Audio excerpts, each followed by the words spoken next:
बच्चों, आज हम लोग 12th में इलेक्ट्रोस्टैट से स्टार्ट कर रहे हैं, क्योंकि आप लोगों के स्कूल में भी इलेक्ट्रोस्टैटिक्स पहले पढ़ाया जाता है। तो हम लोग इलेक्ट्रोस्टैट से ही स्टार्ट कर रहे हैं, एकदम बेसिक से। ठीक है, तो उसमें हमने आपको 2 पन्ने का PDF भी दिया था असाइनमेंट में, जिसमें बेसिक प्रॉपर्टी, चार्ज क्या है, कंडक्टर्स क्या है, चार्जिंग ऑफ कंडक्टर्स कैसे होता है, पोलराइजेशन क्या है, इंडक्शन क्या है, नॉन कंडक्टर्स क्या है, ये सारे बेसिक्स हमने उसमें दिए थे। आपने उसको डाउनलोड करा होगा, अगर आपके पास है तो आप उसे अपने पास रख सकते हैं, नहीं है तो कोई दिक्कत नहीं है। राइट, तो देखिए, सबसे पहले हम बात करें चार्ज। राइट, तो किसी भी बॉडी का, मैटर का चार्ज जो है वो मैटर की प्रॉपर्टी है, मतलब बगैर मास के चार्ज एग्जिस्ट नहीं करेगा। चार्ज हमेशा मैटर पे एग्जिस्ट करेगा, मास के ऊपर चार्ज एग्जिस्ट करेगा।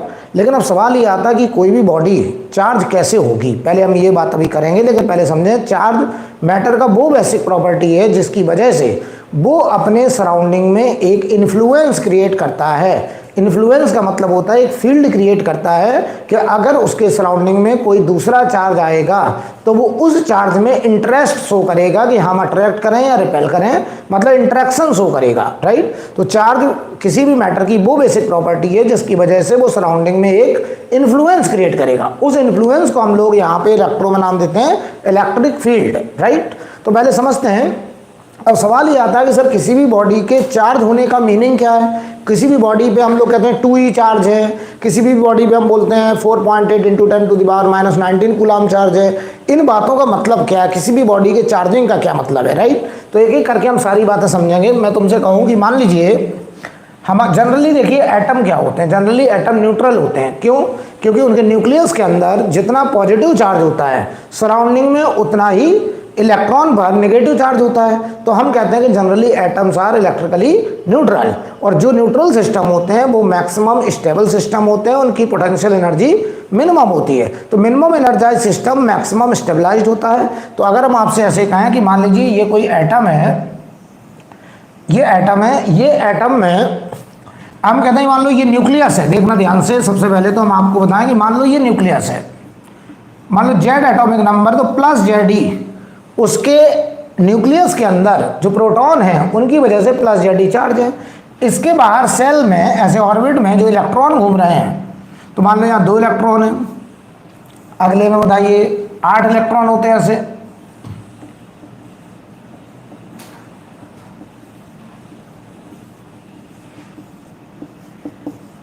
समझना बेटा अच्छे से। तो जो न्यूक्लियस है, इस न्यूक्लियस के अंदर ये प्लस का चार्ज कहाँ से है? न्यूक्लियस के अंदर होता है प्रोटॉन एंड न्यूट्रॉन।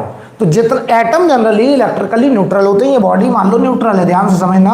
अभी हम इसकी चार्जिंग करेंगे, और कैसे चार्जिंग करेंगे, वो चार्ज आने के बाद कैसे वो बॉडी अपने सराउंडिंग में इन्फ्लुएंस क्रिएट करेगा, अभी सारी बात करेंगे। राइट, तो ये बताओ न्यूट्रल बॉडी है। अगर न्यूट्रल सिस्टम है, न्यूट्रल सिस्टम का पोटेंशियल एनर्जी मिनिमम होता है और इसकी स्टेबिलिटी मैक्सिमम होती है। आप इतनी बात दिमाग में रखिए, स्टेबिलिटी कैसा होगा? मैक्सिमम। राइट, अब देखिए ये जो न्यूक्लियस है, न्यूक्लियस के अंदर जितना पॉजिटिव चार्ज है सराउंडिंग में उतना इलेक्ट्रॉन का नेगेटिव चार्ज है, और हम कह रहे हैं इस पे नेट चार्ज क्या है? 0। तो ये बॉडी हमारी न्यूट्रल बॉडी है और एकदम स्टेबल बॉडी है, मिनिमम एनर्जाइज बॉडी है। राइट, अब सवाल ये आ रहा है कि न्यूक्लियस के अंदर प्लस चार्ज कहाँ से आया? न्यूक्लियस के अंदर होता प्रोटॉन एंड न्यूट्रॉन। राइट, तो ध्यान दो, एक प्रोटॉन, जैसे हम तुमसे ये एक प्रोटॉन है, मान लो ये प्रोटॉन है, तो वास्तव में जो प्रोटॉन होता है वो क्वार्क पार्टिकल से मिलके बनता है। राइट, एक प्रोटॉन जो है 3 क्वार्क पार्टिकल से मिलके बनता है। क्वार्क पार्टिकल एक अप क्वार्क होता है, एक डाउन क्वार्क होता है। तो एक प्रोटॉन 3 क्वार्क UUD से मिलके बनता है, और एक न्यूट्रॉन भी 3 क्वार्क से मिलके बनता है, जिसे बोलते हैं UDD। तो ध्यान दीजिए, एक प्रोटॉन को हम लोग बोलते हैं कि ये 3 क्वार्क से मिलके बना है, जिसे बोलते हैं UD। जो U है इसे बोलते हैं अप क्वार्क, या एक काम करें, U जो है इसे यहां लिख दे रहे हैं, U को हम लोग बोल रहे हैं अप क्वार्क, और जो D है उसे बोल रहे हैं डाउन क्वार्क। तो सुनना ध्यान से, ये डाउन क्वार्क है। तो जो अप क्वार्क है उस पर चार्ज होता है प्लस का 2e/3, और ये दूसरा अप क्वार्क, इस पे भी चार्ज प्लस 2e/3, और डाउन क्वार्क पे चार्ज होता है -e/3। तो जरा बेटा इनको ऐड करो, प्लस E चार्ज, यानी एक प्रोटॉन का चार्ज प्लस ई होता है, क्योंकि वो 3 क्वार्क यू यू डी से मिलकर बनता है। और अगर हम एक न्यूट्रॉन की बात करें, न्यूट्रॉन, तो न्यूट्रॉन को हम लोग बोलते हैं यू डी डी, एक अप क्वार्क और 2 डाउन क्वार्क। तो इसका चार्ज देखो बेटा, plus 2e/3 minus e/3 minus e/3, ये हो गया 0। यानी न्यूट्रॉन पे कोई चार्ज नहीं होगा, प्रोटॉन पे चार्ज होगा प्लस ही। तो बताओ न्यूक्लियस के अंदर प्रोटॉन और न्यूट्रॉन है, और बताओ तो नेट चार्ज न्यूक्लियस के अंदर कैसा होगा, पॉजिटिव। तो ये जितना पॉजिटिव चार्ज है सराउंडिंग में, उतना ही इलेक्ट्रॉन का नेगेटिव चार्ज है। और हम कह रहे हैं कि ये एटम न्यूट्रल एटम है और ये स्टेबल एटम है, मिनिमम एनर्जाइज्ड है। हम इसकी न्यूट्रलिटी को डिस्टर्ब करेंगे, और अगर हम इसकी न्यूट्रलिटी को डिस्टर्ब कर दिए तो हम कहेंगे ये बॉडी क्या हो गई, चार्ज बॉडी हो गई। वो चार्ज बॉडी हो गई तो वो एनर्जाइज्ड हो गई, एनर्जाइज्ड हो गई तो वो अपने सराउंडिंग में एक इन्फ्लुएंस क्रिएट करना शुरू करेगा। तो पहले हम देखते हैं कि इसे अब हम लोग चार्ज कैसे करेंगे। तो चार्जिंग के हमारे पास कई तरीके होंगे, वो मैं आपको एक एक करके बताने जा रहा हूँ, राइट। तो ये जो क्वार्क पार्टिकल है न्यूक्लियस के अंदर ही है, एक प्रोटॉन इन 3 क्वार्क से मिलकर बनेगा, एक न्यूट्रॉन इन 3 क्वार्क से मिलकर मिलेगा, राइट। अब समझिए जरा, अब हम बात कर रहे हैं किसी भी बॉडी को चार्ज करने का तरीका, कैसे हम किसी भी बॉडी को चार्ज करते होंगे, राइट, समझना। तो यहां मैं लिख रहा हूं method of charging, methods of charging, methods of charging. तो हम एक कई मेथड हैं, तो हम उनके बारे में थोड़ा थोड़ा एक्सप्लेन करेंगे, क्योंकि उसको हमें ज़्यादा फिर एक एक करके डिटेल में डिस्कशन बाद में किया जाएगा। तो पहला मेथड ऑफ चार्जिंग है फ्रिक्शन, फ्रिक्शन या ब्रैकेट में लिखते हैं रबिंग। 2 बॉडी हैं, एक दोनों बॉडी मान लो न्यूट्रल है हमारे पास, ठीक। हमने 2 बॉडी को आपस में रगड़ दिया, रगड़ने से क्या हुआ कि एक बॉडी से, दोनों न्यूट्रल थी बेटा, दोनों पे नेट चार्ज 0 0 था, जितना प्लस उतना माइनस, हमने उन दोनों को रगड़ दिया। तो एक बॉडी से दूसरी बॉडी में कुछ इलेक्ट्रॉन का ट्रांसफर हुआ। अच्छा, जो चार्ज एक बॉडी से दूसरी बॉडी में ट्रांसफर होगा वो इन इलेक्ट्रॉन का होगा, न्यूक्लियस से कोई चार्ज ट्रांसफर नहीं होगा। चार्ज कौन होगा, इलेक्ट्रॉन। तो आप हमको बताओ, एक बॉडी से दूसरी बॉडी में अब जो इलेक्ट्रॉन ट्रांसफर होंगे, मान लो किसी बॉडी ने 4 इलेक्ट्रॉन एक दूसरी बॉडी को दे दिए, तो जिससे इलेक्ट्रॉन निकल गए उसमें बताओ न्यूक्लियस का पॉजिटिव चार्ज ज़्यादा हो गया, सराउंडिंग में इलेक्ट्रॉन की संख्या कम हो गई, तो उसमें नेट चार्ज पॉजिटिव। और जिसने इलेक्ट्रॉन रिसीव करे, जिसमें इलेक्ट्रॉन का इंजेक्शन हुआ, उसमें बताओ इलेक्ट्रॉन की संख्या ज़्यादा हो गई, प्रोटॉन की संख्या कम है, तो उस पर नेट चार्ज निगेटिव हो गया। तो जो बॉडी इलेक्ट्रॉन को गेन करेगी वो नेगेटिवली चार्ज हो जाएगी, जो बॉडी इलेक्ट्रॉन को रिलीज करेगी वो पॉजिटिवली चार्ज हो जाएगी। क्लियर है? अब समझिए जरा, अब सवाल ये आ रहा है कि बताओ जो चार्ज का लेन देन होगा, जो चार्ज का लेन देन होगा, तो आप कह रहे हैं सर जो चार्ज का लेन देन होगा एक बॉडी से दूसरी बॉडी में, बताओ या तो 1 इलेक्ट्रॉन होगा, या 2 इलेक्ट्रॉन होंगे, 3 होंगे, 4 होंगे। कभी ऐसा नहीं होगा कि 1.5 इलेक्ट्रॉन जा रहा है, कभी ऐसा नहीं होगा कि 2.25 इलेक्ट्रॉन ट्रांसफर हो रहा है, कभी ऐसा नहीं होगा कि 3.25 इलेक्ट्रॉन ट्रांसफर हो रहा है। यानी जो ट्रांसफरेबल चार्ज होगा, एक बॉडी से दूसरी बॉडी में जो ट्रांसफर होने वाला चार्ज होगा, वो हमेशा 1 इलेक्ट्रॉन, 2 इलेक्ट्रॉन, 3 इलेक्ट्रॉन, मतलब 1 इलेक्ट्रॉन का इंटीग्रल मल्टीपल चार्ज होगा। तो इस प्रोसेस को बोलते हैं हम लोग क्वांटाइजेशन ऑफ चार्ज। तो क्वांटाइजेशन का मतलब पहले अच्छे से बेटा समझ लीजिए।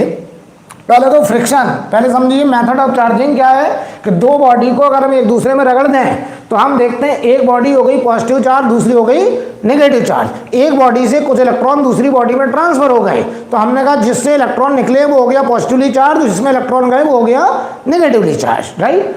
अच्छा, लेकिन क्वांटाइजेशन ऑफ चार्ज का मतलब पहले समझ लो। मैं तुमसे ऐसे समझाऊं, ये कोई बॉडी न्यूट्रल थी, ये मान लो न्यूट्रल बॉडी थी, ठीक, ये मान लो न्यूट्रल थी। इस बॉडी का मास मान लो m0, ठीक, इस पे चार्ज 0 था, इससे मान लीजिए n इलेक्ट्रॉन निकल गए, n इलेक्ट्रॉन इसने रिलीज कर दिए। तो बताओ ये बॉडी कैसी हो जाएगी अगर इससे बताओ इलेक्ट्रॉन निकले। तो अगर इलेक्ट्रॉन निकले तो बताओ न्यूक्लियस का चार्ज तो वही है, इलेक्ट्रॉन की संख्या कम हो गई, तो नेट चार्ज कैसा, पॉजिटिव। अब ये बेटा पॉजिटिव चार्ज हो गया, तो बताओ जो पॉजिटिव चार्ज हुआ इसका मास, इस बॉडी का मास अगर बात करें, न्यूट्रल का मास अगर m0 है, तो बताओ इससे n इलेक्ट्रॉन निकले, तो इलेक्ट्रॉन का मास कुछ ना कुछ मास है इलेक्ट्रॉन का 9.1 इंटू 10⁻31 kg। तो क्या बताओ इससे कुछ इलेक्ट्रॉन गए तो इसका मास कम होगा, तो एक इलेक्ट्रॉन के निकलने से मास m ही कम होगा, तो n इलेक्ट्रॉन निकले तो n m ही कम हो गया। ये बताओ मास हुआ हमारा पॉजिटिव चार्ज बॉडी का। एम नॉट न्यूट्रल बॉडी का मास था, M naught minus N M E mass इस पॉजिटिवली चार्ज बॉडी का होगा, राइट। यहां से यहां जो चार्ज का ट्रांसफर हुआ है उसे हम लोग बोलते हैं Q बराबर एन ई। ये जो ट्रांसफर हुआ है चार्ज का, वो बताइए एक इलेक्ट्रॉन का इंटीग्रल मल्टीपल हुआ है। यहां से यहां 2 इलेक्ट्रॉन जाएंगे, 3 इलेक्ट्रॉन जाएंगे, 4 इलेक्ट्रॉन जाएंगे, हमेशा इलेक्ट्रॉनिक चार्ज का इंटीग्रल मल्टीपल। इस प्रोसेस को बोलते हैं क्वांटाइजेशन ऑफ चार्ज, इसे बोलते हैं quantization of charge. Quantization of charge तो बहुत अच्छे समझ लो, क्वांटाइजेशन ऑफ चार्ज क्या चीज है। क्वांटाइजेशन ऑफ एक जनरल स्टेटमेंट है, पहले समझ लीजिए। ऐसा नहीं कि क्वांटाइजेशन का लॉ केवल यहीं पे पढ़ते हैं, हम कई जगह फिजिक्स में क्वांटाइजेशन पढ़ते हैं। तो पहले तो यहां समझो कि क्वांटाइजेशन एक जनरल स्टेटमेंट है। क्वांटाइजेशन का मतलब होता है सिलेक्टिव बिहेवियर होना। अगर मैं कहूं कि किसी का बिहेवियर क्वांटाइज्ड है, इसका मतलब उसका बिहेवियर सिलेक्टिव है। फॉर एग्जांपल मैं तुमसे कहूं कि किसी दिन आप एटीएम जाते हैं, आप गए, आप 100 रुपये निकालने गए, उस दिन एटीएम में लिख के आ जाता है कि आज एटीएम में 500 के इंटीग्रल मल्टीपल ही निकलेंगे, 500 के ही नोट भरे उसमें केवल। तो उस दिन के लिए उस एटीएम का बिहेवियर हम लोग कहेंगे क्वांटाइज्ड है। वो कह रहा है आप जो भी रुपए निकालिए वो 500 का इंटीग्रल मल्टीपल में निकालिए। तो ये बिहेवियर को हम लोग क्या बोलते हैं, क्वांटाइज्ड। जैसे हम लोग मॉडर्न फिजिक्स पढ़ेंगे, हम लोग बोलते हैं कि जो इलेक्ट्रॉन होते हैं वो न्यूक्लियस के अराउंड कुछ सिलेक्टेड दूरी पे पाए जाते हैं। वो कभी यहाँ नहीं होंगे, यहाँ नहीं होंगे, अगर यहाँ है तो सीधा यहाँ होंगे, फिर कभी यहाँ होंगे, यानी कुछ सिलेक्टेड दूरियों पे इलेक्ट्रॉन पाए जाते हैं। इलेक्ट्रॉन कहता है हम न्यूक्लियस के अराउंड उन पर्टिकुलर रेडियस में पाए जाते हैं जहां पर मेरा एंगुलर मोमेंटम क्वांटाइज्ड होता है। क्वांटाइज्ड का मतलब होता है सिलेक्टिव होता है। सिलेक्टिव होने का मतलब है, आगे हम बोर्स मॉडल पढ़ाएंगे तो वहां बताएंगे कि वो इलेक्ट्रॉन अपना एंगुलर मोमेंटम या तो 1h/2π रखता है, या 2h/2π रखता है, या 3h/2π, या NH/2π। मतलब इलेक्ट्रॉन साहब कहता है कि हम न्यूक्लियस के अराउंड उन दूरियों पे पाए जाएंगे जहां पर मेरा एंगुलर मोमेंटम h/2π का इंटीग्रल मल्टीपल है। यानी जहां एंगुलर मोमेंटम 1.1 h/2π होगा वहां इलेक्ट्रॉन नहीं मिलेगा, जहां 2.3 h/2π होगा वहां इलेक्ट्रॉन नहीं पाया जाएगा। तो इलेक्ट्रॉन का एंगुलर मोमेंटम रखने का जो बिहेवियर है वो सिलेक्टिव बिहेवियर है, दैट इज क्वांटाइजेशन। तो क्वांटाइजेशन एक जनरल स्टेटमेंट है। तो हम लोग बोलते हैं कि यहाँ पे जो चार्ज का ट्रांसफर हो रहा है वो सिलेक्टिव हो रहा है। या तो E चार्ज आएगा, या 2E चार्ज आएगा, या 3E चार्ज आएगा, कभी भी 2.5E चार्ज नहीं जाएगा, 2.1E चार्ज नहीं जाएगा। इसीलिए हम लोग इसको नाम दे रहे हैं क्वांटाइजेशन ऑफ चार्ज। क्लियर है? क्वांटाइजेशन एक जनरल स्टेटमेंट है बेटा, हम लोग जरूरी नहीं कि यहीं पे क्वांटाइजेशन पढ़ते हैं। ओके, अब देखिए, तो हमेशा जो ट्रांसफरेबल चार्ज होगा वो इलेक्ट्रॉनिक चार्ज का इंटीग्रल मल्टीपल होगा। अब देखना, तो ये न्यूट्रल बॉडी से ये पॉजिटिव हुआ। अच्छा बताना, अगर हम इसको नेगेटिव बनाना चाहें, इसे हटा दिया जाए, नोट करते चलिएगा, जहां पे नोट करना है आप नोट करते चलिएगा।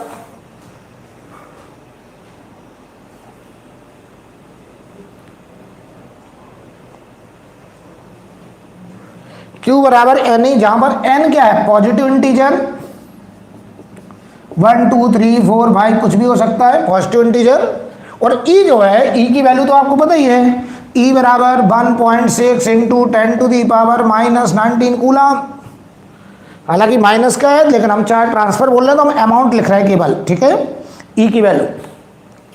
अब देखो, अच्छा मास ऑफ इलेक्ट्रॉन तो पता ही है, mass of electron 9.1 into 10⁻31 kg। Okay, अब देखिए, तो किसी भी बॉडी को चार्ज करने का पहला मेथड मैंने बताया फ्रिक्शन, रबिंग, कि दो न्यूट्रल बॉडी को हम एक दूसरे से रगड़ दें तो एक बॉडी से दूसरी बॉडी में कुछ इलेक्ट्रॉन का लेन देन ट्रांसफर हो जाएगा। और हम देखेंगे कि एक बॉडी पर जितना पॉजिटिव चार्ज आया दूसरे को उतना नेगेटिव चार्ज क्रिएट हुआ। अब देखिए, पॉजिटिव चार्ज किस पे आएगा, जो बॉडी इलेक्ट्रॉन को खोएगी, भेजेगी, रिलीज करेगी। अब देखना, ये कोई बॉडी थी, दूसरी बॉडी देखना, ये न्यूट्रल थी, ये कह रहा मेरे में n इलेक्ट्रॉन का इंजेक्शन हो गया, n इलेक्ट्रॉन इंजेक्ट हो गए।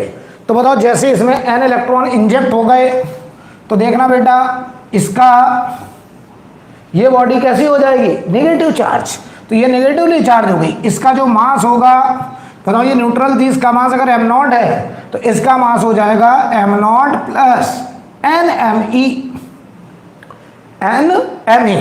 और बताओ इस पे जो चार्ज आएगा बताओ वो Q बराबर Ne के हिसाब से आएगा, क्योंकि इसने n इलेक्ट्रॉन रिसीव करे हैं, पहले न्यूट्रल था, अब n इलेक्ट्रॉन अगर एक्सेस में आ गए तो number of electron number of proton से ज्यादा हो गए, तो नेट में चार्ज कैसा हो गया, पॉजिटिव चार्ज। और इसका मास बताओ न्यूट्रल बॉडी के मास से थोड़ा सा बढ़ जाए। क्लियर? कोई डाउट किसी को? अब देखिए जो दूसरा मेथड है बॉडी को चार्ज करने का, समझना जरा, जो दूसरा मेथड है बॉडी को चार्ज करने का, जो दूसरा मेथड है बॉडी को चार्ज करने का, दैट इज कंडक्शन। तो कंडक्शन समझते हैं कैसे, अभी इन सब पे डिटेल डिस्कशन होगा आगे। आज हम लोग बहुत बेसिक बातचीत कर रहे हैं एकदम स्टार्टिंग में, इन सब पर अभी हम लोग डिटेल बातचीत पूरा करेंगे आगे, हर एक टॉपिक को पूरा पढ़ा जाएगा, सब पे न्यूमेरिकल भी किया जाएगा, राइट।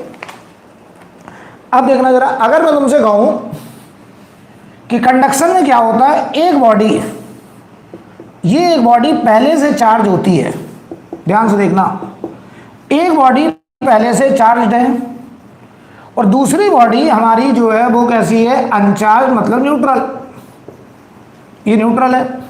हम एक चार्ज बॉडी से दूसरी बॉडी न्यूट्रल को चार्ज करने जा रहे हैं और मेथड यूज कर रहे हैं कंडक्शन। तो देखो इसमें करते क्या है, हम इन दोनों बॉडी को एक स्विच के थ्रू, ये मान लो एक स्विच है, अभी स्विच ओपन है, ये बताओ चार्ज है, ये हमारा अनचार्ज है। हम इस स्विच को जैसे ही क्लोज करते हैं, ऐसे हम जैसे ही स्विच को क्लोज किए ऐसे, तो इन दोनों का आपस में इंटरकनेक्शन हो गया, और इंटरकनेक्शन हो गया तो इंटरकनेक्शन का मतलब होता है दोनों बॉडी का लेवल यानी पोटेंशियल सेम हो गया। अब पोटेंशियल सेम होने के लिए पहले देखो इस पे चार्ज था, ये हाई पोटेंशियल पे था, ये लो पोटेंशियल पे था, तो चार्ज का जो फ्लो होता है वो high voltage to low voltage होता है, high potential to low potential. और क्लियर करें, positive charge flow from high potential to low potential, negative charge flow from low potential to high potential. तो जरा बताइए, ये बॉडी हाई पोटेंशियल पे थी, ये लो पोटेंशियल, तो हाई से लो की तरफ चार्ज का ट्रांसफर, यानी यहाँ पे कुछ चार्ज बचा और यहाँ पे भी कुछ चार्ज पहुँच गया, और ये चार्ज का लेन देन कब तक हुआ, जब तक दोनों का पोटेंशियल बराबर ना हो जाए। तो हम क्या देखते हैं, हमने एक चार्ज बॉडी से दूसरी न्यूट्रल बॉडी को क्या कर लिया, चार्ज कर लिया। तो ये दूसरा मेथड है कंडक्शन, जिसकी मदद से हम किसी भी न्यूट्रल बॉडी को चार्ज कर सकते हैं। इसमें प्रिंसिपल क्या है, जो प्रिंसिपल है वो मैं यहाँ लिख दे रहा हूँ कि चार्ज फ्लो, यहाँ पर थोड़ा सा इसे हटा देना बेटा, ये पॉइंट नोट कर लीजिएगा, positive charge flow, positive charge flow from high potential to, from high potential to low potential. बेटा एक बात ध्यान रखना, जो 12th की फिजिक्स है उसमें बहुत सारे रिजल्ट आपको दिमाग में रखने पड़ेंगे। 11th वाली फिजिक्स में मैकेनिक्स वाला पार्ट बहुत विजुलाइज होता है, यहाँ ना इलेक्ट्रॉन दिख रहा, ना कुछ चीज़ें दिमाग में रखनी है। पॉजिटिव चार्ज का फ्लो हमेशा हाई पोटेंशियल से लो पोटेंशियल, नेगेटिव चार्ज का फ्लो, ये बात दिमाग में रखिएगा, negative charge flow from low potential to high potential, from low potential to high potential, from low potential to high potential, ऐसे लिखेंगे, ठीक है। तो ये हो गया हमारा दूसरा मेथड कंडक्शन, जिसकी मदद से हम एक चार्ज बॉडी की हेल्प से दूसरी अनचार्ज न्यूट्रल बॉडी को क्या कर सकते हैं, चार्ज कर सकते हैं, राइट। अब देखना, इसे रब कर दें। अब आता तीसरा मेथड, बॉडी को चार्जिंग के लिए कई तरीके हैं। मैंने पहला आपको बताया रबिंग, दूसरा बताया मैंने कंडक्शन, तीसरा मैं बताने जा रहा हूं, तीसरा जो मेथड है that is photo electric emission,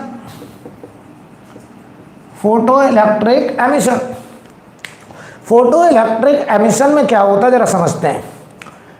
photo electric emission में हम लोग क्या करते हैं, हमारे पास एक मेटल है, ये मेटल है, अब ये न्यूट्रल मेटल है बेटा, न्यूट्रल, इस मेटल में बहुत सारे, देखिए मेटल क्या होता है जनरली हाई एटॉमिक नंबर का होता है, मेटल हाई एटॉमिक नंबर, और जितना एटॉमिक नंबर ज़्यादा होगा उतने नंबर ऑफ इलेक्ट्रॉन्स ज़्यादा होंगे, तो वो न्यूक्लियस के अराउंड जो ऑर्बिट होंगे उनकी संख्या भी बहुत ज़्यादा होगी।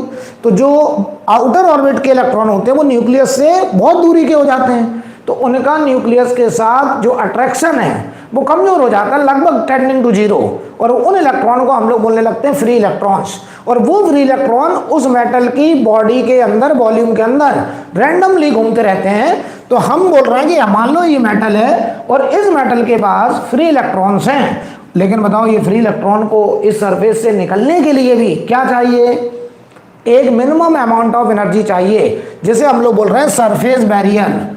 ये सरफेस बैरियर है, समझना बहुत अच्छे से, ये सरफेस बैरियर है, अभी मॉडर्न फिजिक्स पढ़ाएंगे तो बताएंगे, जिसे हम लोग यहाँ पे नाम देते हैं वर्क फंक्शन, इसे बोलते हैं वर्क फंक्शन। और ये इलेक्ट्रॉन देखो बिल्कुल सरफेस पर है, ये वाला इलेक्ट्रॉन भी सरफेस पर है, ये फ्री इलेक्ट्रॉन अंदर का है, ये फ्री इलेक्ट्रॉन और अंदर का, ये फ्री इलेक्ट्रॉन और अंदर का है। हमने इस पर, इस मेटल सरफेस पर क्या डाला, लाइट डाली। लाइट को का डुअल नेचर होता है, लाइट को हम लोग वेव भी कंसीडर करते हैं, लाइट को हम लोग पार्टिकल भी कंसीडर करते हैं। तो जो फोटो इलेक्ट्रिक एमिशन है वो लाइट के पार्टिकल कैरेक्टर को दर्शाता है। हम लोग यहाँ मानते हैं कि जो लाइट आ रही है वो लाइट जो है कलेक्शन ऑफ पार्टिकल्स हैं, जिन्हें हम लोग बोलते हैं फोटोन। तो एक फोटोन की एनर्जी E बराबर एच न्यू होती है, जहाँ पर एच होता है प्लैंक कांस्टेंट और न्यू होता है उस लाइट का फ्रीक्वेंसी, राइट। ये सब अभी डिटेल में आएगा, अभी बस तुम्हें हम ये बताना चाह रहे हैं कि कैसे हम इस मेटल सरफेस को चार्ज करते हैं। तो जब हमने इसमें फोटोन डाले तो हर एक फोटोन का एक फिक्स पैकेट ऑफ एनर्जी होता है, एक सिलेक्टेड एनर्जी का पैकेट होता है। तो हम इन फोटोन को भी क्वांटा बोलते हैं इसीलिए। तो ये जो फोटोन है ये क्वांटा है, इनके fix amount of energy H new. मान लो हम तुमसे कहें ये एच न्यू की वैल्यू 3 इलेक्ट्रॉन वोल्ट है, ध्यान से देखना। वर्क फंक्शन मान लो 1 इलेक्ट्रॉन वोल्ट है मान लीजिए। तो बताओ इस इलेक्ट्रॉन को 3 इलेक्ट्रॉन वोल्ट का पैकेट मिला, तो बताओ जैसे ही इस इलेक्ट्रॉन ने इस फोटोन को कैप्चर किया, कैप्चर करने का मतलब एब्जॉर्ब किया, यानी इसका इसके साथ जो कोलिजन हुआ वो परफेक्टली इनइलास्टिक कोलिजन हुआ। इस इलेक्ट्रॉन ने इस फोटोन को कैप्चर करा, मतलब इसे 3 इलेक्ट्रॉन वोल्ट की एनर्जी मिल गई। अब बताओ ये 3 इलेक्ट्रॉन वोल्ट एनर्जी लेकर के बाहर की तरफ भागा, वो बाहर की तरफ भागा, तो अगर इसे सरफेस बैरियर क्रॉस करना है तो 1 इलेक्ट्रॉन वोल्ट का एनर्जी का पेमेंट करना है। तो जब ये बाहर निकला तो कह रहा पकड़ा था 3 इलेक्ट्रॉन वोल्ट, 1 इलेक्ट्रॉन वोल्ट का पेमेंट करा, बाहर लेके आए काइनेटिक एनर्जी कितना, 2 इलेक्ट्रॉन वोल्ट। तो बताओ क्या ये इलेक्ट्रॉन, फ्री इलेक्ट्रॉन इस मेटल सरफेस से बाहर निकल गया, और बाहर निकल गया अगर, तो बताओ ये मेटल कैसा हो गया, पॉजिटिवली चार्ज। तो तीसरा मेथड है, किसी भी मेटल को, किसी भी कंडक्टर को अगर चार्ज करना है तो उसके लिए हम लोग photo electric emission, photo electric effect को यूज कर सकते हैं, राइट। ये तीसरा मेथड है। सिमिलरली अभी इसमें हम डिटेल में नहीं जा रहे हैं, जैसे ये वाला इलेक्ट्रॉन होगा, ये अंदर का है, इसने भी बताओ कितनी एनर्जी पकड़ी, 3 इलेक्ट्रॉन वोल्ट। लेकिन 3 इलेक्ट्रॉन वोल्ट पकड़ के पहले ये यहाँ से यहाँ तक आएगा, और यहाँ से यहाँ तक आएगा, तो ये जो इलेक्ट्रॉन्स होंगे इनके रिपल्सन का सामना करना पड़ेगा, एटॉमिक कोलिजन करना पड़ेगा, कुछ एनर्जी यहाँ पे लॉस हो जाएगी, फिर 1 इलेक्ट्रॉन वोल्ट खर्च करके बाहर आएगा, तब यहाँ पहुँचेगा, तो इसकी एनर्जी जो होगी वो 2 इलेक्ट्रॉन वोल्ट से कम बचेगी, राइट। कुछ इलेक्ट्रॉन ऐसे भी होंगे जो फोटोन को पकड़ेंगे, दौड़ लगाएंगे, वो दौड़ लगाते लगाते यहीं पे पूरा खत्म कर देंगे, सरफेस बैरियर को क्रॉस नहीं कर पाएंगे। तो मैं ये कह रहा हूँ कि यहाँ पर जितने फोटोन आएंगे उतने इलेक्ट्रॉन निकलने वाले नहीं है, इलेक्ट्रॉन के निकलने की संख्या बहुत कम होती है। अगर रियल में हम बात करें 10,000 अगर फोटोन डालो तो 1 इलेक्ट्रॉन निकलता है, ऐसी सच्चाई है। और सही बताएं किसी किताब पढ़ोगे तो लाखों में एक जैसी बात है कि आप 1 लाख फोटोन डालोगे 1 इलेक्ट्रॉन निकलेगा। यहाँ पे हम लोग टर्म बाद में फोटो इलेक्ट्रिक इफिशियंसी डिफाइन करते हैं, अभी जरूरत नहीं है, मैं टॉपिक में नहीं जाऊँगा।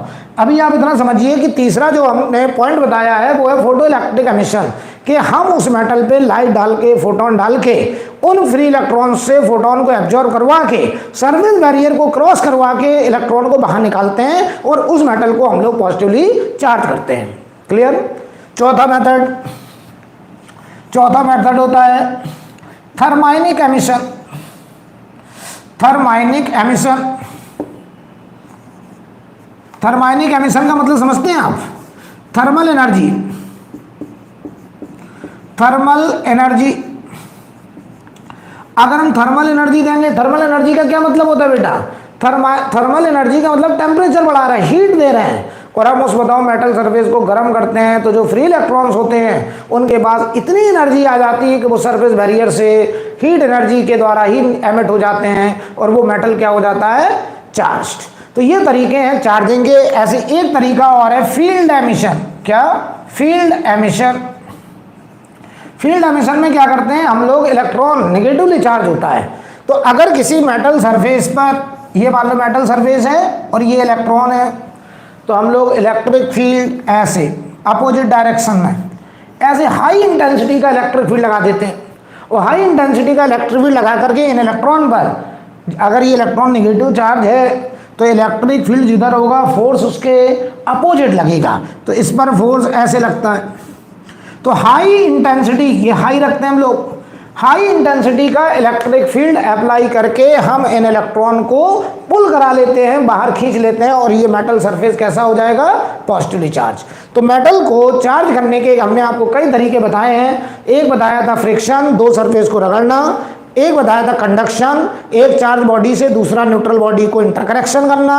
पोटेंशियल डिफरेंस की वजह से हाई पोटेंशियल से लो पोटेंशियल की तरफ पॉजिटिव चार्ज का फ्लो हो जाना, और हम देखते थे न्यूट्रल बॉडी चार्ज हो गई। तीसरा मेथड हमने बताया फोटो इलेक्ट्रिक एमिशन। हमने लाइट डाली, लाइट डालने से हमने इलेक्ट्रॉन को सरफेस से बाहर निकलवाया, राइट। और फिर हमने बोला thermionic emission, thermal energy provide करके। और पांचवा बताया फील्ड एमिशन। ये मेथड ऑफ चार्जिंग है। कोई डाउट? अब अगर ये चार्जिंग हो गई, अब हमारे पास चार्ज बॉडी आ गई। अच्छा, जो भी चार्ज निकलेगा वो एक इलेक्ट्रॉन निकलेगा, दो इलेक्ट्रॉन निकलेंगे, तीन इलेक्ट्रॉन निकलेंगे, चार इलेक्ट्रॉन निकलेंगे, यानी N-E चार्ज के फॉर्म में ट्रांसफर होगा। इसे हम लोग क्या बोलते हैं? Quantization of charge. क्लियर? अब देखो बेटा, मैं सिर्फ करने जा रहा हूं।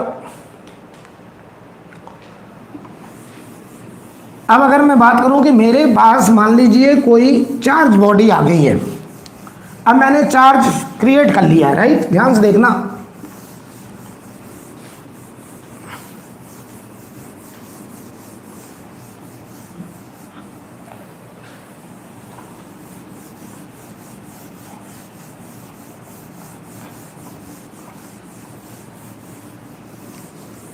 ध्यान से देखना। अब मेरे पास मान लीजिए कोई चार्ज आ गया, देखना, मान लीजिए पॉजिटिव चार्ज है, प्लस का क्यू चार्ज है, मान लीजिए पॉइंट चार्ज है। ध्यान से देखना, हम कुछ बताना चाहते हैं। पॉइंट चार्ज है। अब ये पॉइंट चार्ज है तो बताओ ये एनर्जाइज्ड हो गया है, क्योंकि स्टेबल बॉडी कौन थी? न्यूट्रल। अब ये चार्ज है। अब ये अपने परेशान एकदम से बेचैन है, कह रहा मुझे स्टेबिलिटी चाहिए। तो स्टेबिलिटी अचीव करने के लिए ये अपने सराउंडिंग में एक इन्फ्लुएंस क्रिएट करेगा, और वो इन्फ्लुएंस हिडन इन्फ्लुएंस होता है। हिडन का मतलब इमेजिनरी लाइंस होती हैं, जिन्हें हम लोग आगे नाम देंगे इलेक्ट्रिक फील्ड लाइंस। तो समझना, ये चार्ज अपने सराउंडिंग में एक इन्फ्लुएंस क्रिएट करेगा, ये अपने सराउंडिंग में आने वाले दूसरे चार्ज में इंटरेस्ट शो करेगा। तो देखो ये कैसे इंटरेस्ट शो करता है। अच्छा, इधर हम बात करें, मान लो ये माइनस क्यू है, ये कैसे करेगा? दोनों को समझाते जरा। हमें अगर इस प्लस क्यू के, ये अलग कमरे में वो अलग कमरे में, बीच में चलो हम एक दीवार बना दें ऐसे, ये दो अलग अलग रूम में आइसोलेटेड है। तो अगर इस प्लस क्यू का हमको इन्फ्लुएंस देखना है तो पता हम क्या करते हैं? इसके सराउंडिंग में एक टेस्ट चार्ज लेते हैं। टेस्ट चार्ज, यहाँ ध्यान देना, यहाँ पे टेस्ट चार्ज हम लोग प्लस का लेते हैं, plus q. Conventionally test charge को कैसा लिया गया? पॉजिटिव चार्ज, ठीक है। अगर हमें किसी भी पॉइंट पर इलेक्ट्रिकल इन्फ्लुएंस देखना है, आप उस जगह पे क्या रखिए? Test charge. हमने यहाँ पे बेटा टेस्ट चार्ज रखा प्लस का, तो बताओ टेस्ट चार्ज प्लस का, ये कैसा? प्लस। ये बताओ इसे अट्रैक्ट करेगा कि रिपेल? तो आप कह रहे रिपेल, क्यों? क्योंकि ये कह रहा हम न्यूट्रल थे तो स्टेबल थे, प्लस हो गए परेशान है। तो ये किसमें इंटरेस्ट दिखाएगा? प्लस में कि माइनस में? माइनस में। ये कहेगा माइनस आए और मैं उसे अट्रैक्ट कर लूँ, न्यूट्रल हो जाऊँ, और न्यूट्रल हो जाऊँ तो अपनी एनर्जी कम कर लूँ, स्टेबिलिटी बढ़ा लूँ। तो बताओ, जैसे ही हमने यहाँ प्लस रखा तो इस प्लस ने कहा हटिए, दूर हटिए, पास मत आइए, हम प्लस होने से परेशान हैं, तुम और प्लस आ रहे हो। तो इसने क्या कर दिया? रिपेल। तो जिस रास्ते पे इसने रिपेल किया उस रास्ते को हमने नाम दिया electric field lines. Electric field lines. तो सुनना, जो इलेक्ट्रिक फील्ड लाइंस है वास्तव में वो क्या चीज है? वो पाथ है, path of free moving test charge, free moving test charge, वो पाथ है फ्री मूविंग टेस्ट चार्ज का। यानी जो इलेक्ट्रिक फील्ड लाइंस होता है वो वास्तव में फ्री मूविंग टेस्ट चार्ज के रास्ते को बताता है, ट्रेजेक्टरी को बताता है कि हमने यहाँ टेस्ट चार्ज छोड़ा, वो टेस्ट चार्ज किस रास्ते पे जाएगा, वो हमारा इलेक्ट्रिक फील्ड लाइंस है। अच्छा देखो, अगर हम टेस्ट चार्ज को यहाँ छोड़ते ऐसे रिपेल कर देता, यहाँ छोड़ते ऐसे रिपेल कर देता, यहाँ छोड़ते ऐसे रिपेल कर देता, यहाँ छोड़ते ऐसे रिपेल कर देता, यहाँ छोड़ते ऐसे रिपेल करता, यहाँ रख देते नीचे रिपेल करता, यहाँ रखते ऐसे रिपेल करता। तो हमने अपना रूल बना लिया कि पॉजिटिव चार्ज का जो इलेक्ट्रिक फील्ड लाइंस होती हैं वो रेडियली आउटवर्ड होती हैं, बाहर की तरफ निकलती हैं। जबकि सच्चाई क्या है कि इस पॉजिटिव चार्ज ने अपने सराउंडिंग में आने वाले टेस्ट चार्ज को क्या करा है, रिपेल, इसलिए electric field lines radially outward है। अच्छा ध्यान देना एक बात और, अगर ये रेडियली आउटवर्ड है, एक बात और देखना बेटा, अगर ये रेडियली आउटवर्ड है क्योंकि इसने यहाँ रखे टेस्ट चार्ज को क्या करा है, रिपेल। ओके, अब देखो ये रेडियली आउटवर्ड फील्ड लाइंस आई हैं, तो मैं तुमसे ऐसे बोलूँ, यहाँ पर थोड़ा इलेक्ट्रिक फील्ड और पोटेंशियल की भी बात कर लें हम। देखिए, अच्छा ये जो लाइंस हैं ये वास्तव में इमेजिनरी लाइंस होती हैं। कैसी लाइन है, इमेजिनरी लाइंस। ध्यान देना, जो इलेक्ट्रिक फील्ड लाइंस होती हैं वो इमेजिनरी लाइंस होती हैं, ठीक है। अब देखना, कोई तुमसे कहा इलेक्ट्रिक फील्ड लाइंस क्या है, तो आप कहोगे कि किसी भी चार्ज की वजह से अगर इलेक्ट्रिक फील्ड लाइंस बनानी है तो उसके सराउंडिंग में क्या लेके जाओ, टेस्ट चार्ज। वो टेस्ट चार्ज जिस रास्ते में भागेगा उसी रास्ते का नाम है फील्ड लाइंस, और वो इमेजिनरी लाइंस है, राइट। ये लाइंस बताती क्या है, अब इस बात को समझो। इस पॉइंट पे कोई हमसे कहा इलेक्ट्रिक फील्ड की डायरेक्शन बताओ, तो ये एरो इलेक्ट्रिक फील्ड की डायरेक्शन है, ये एरो इलेक्ट्रिक फील्ड की डायरेक्शन है। कोई हमसे कहा इस पॉइंट पे इलेक्ट्रिक फील्ड बताओ, तो ये डायरेक्शन, इस पॉइंट पे कहा ये डायरेक्शन। मतलब अगर हम यहाँ टेस्ट चार्ज छोड़ते वो टेस्ट चार्ज इधर भागता। अब देखना ध्यान से, इलेक्ट्रिक फील्ड वेक्टर क्वांटिटी होती है, जो मैग्नीट्यूड होगा डायरेक्शन होगा, तो डायरेक्शन बताएगा एरो, और मैग्नीट्यूड पता क्या बताएगा, ये फील्ड लाइन के बीच का ये जो गैप है, ये दूरी है, ये दूरी यहाँ कम है, यहाँ देखो ये पॉइंट, यहाँ दूरी ज़्यादा। जैसे जैसे हम दूर जा रहे हैं, बताओ ये गैप लगातार बढ़ता चला जा रहा है। अगर दो फील्ड लाइन के बीच का गैप लगातार बढ़ता चला जा रहा है तो समझ जाइए इलेक्ट्रिक फील्ड इंटेंसिटी मैग्नीट्यूड घटता चला जा रहा है। जहाँ पे फील्ड लाइन पास पास होंगी वहाँ इलेक्ट्रिक फील्ड ज़्यादा होगा, और जहाँ फील्ड लाइन दूर दूर होंगी वहाँ फील्ड इंटेंसिटी कम होगी। तो सुनो ध्यान से, अगर हम यहाँ पे एक पॉइंट यहाँ ले लें 1 पॉइंट, एक पॉइंट हम यहाँ ले लें 2 पॉइंट, जवाब दो बेटा मुझे 1 और 2 में। अगर कोई तुमसे कहे इस प्लस क्यू की वजह से 1 और 2 में इलेक्ट्रिक फील्ड कहाँ ज़्यादा है कहाँ कम है, तो आपका जवाब होगा electric field at point 1 will be greater than electric field at point 2। 1 point पर इलेक्ट्रिक फील्ड 2 पॉइंट से ज़्यादा होगा। कैसे पता चला कि जहाँ जहाँ फील्ड लाइन पास पास वहाँ इलेक्ट्रिक फील्ड का मैग्नीट्यूड ज़्यादा, जहाँ फील्ड लाइन दूर दूर वहाँ पे इलेक्ट्रिक फील्ड का मैग्नीट्यूड कम। क्लियर है? अच्छा एक बात और बता दें, पोटेंशियल की भी बात कर लें यहाँ पे थोड़ी सी, हालांकि भी आगे पोटेंशियल वगैरह डिटेल में डिस्कशन होगा, लेकिन हम यहाँ पे थोड़ा सा जिक्र करेंगे आपसे। मैं तुमसे कहूँ जो पोटेंशियल है उसकी डायरेक्शन होती है, इलेक्ट्रिक फील्ड का जो एरो होता है, इलेक्ट्रिक फील्ड की जो डायरेक्शन होती है वो हमेशा हाई पोटेंशियल से लो पोटेंशियल होता है। तो ध्यान दीजिए, electric field is always directed, electric field is always directed from high potential to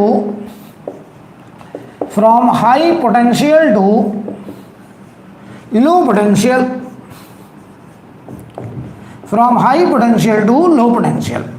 electric field की डायरेक्शन हमेशा हाई पोटेंशियल से लो पोटेंशियल की तरफ होगी, राइट। ध्यान से देखना। तो जरा बताओ तो मुझे बेटा, अगर हम 1 और 2 में ही कंपेयर करें तो एरो बताओ 1 से 2 की तरफ जा रहा है, तो बताओ इस इलेक्ट्रिक फील्ड लाइन पे जो पहले मिलेगा वो हाई पोटेंशियल, जो आगे मिलेगा वो लो पोटेंशियल, आगे और मिलेगा वो और लो पोटेंशियल। तो बताओ यहाँ पर 1 का पोटेंशियल ज़्यादा, 2 का कम, राइट।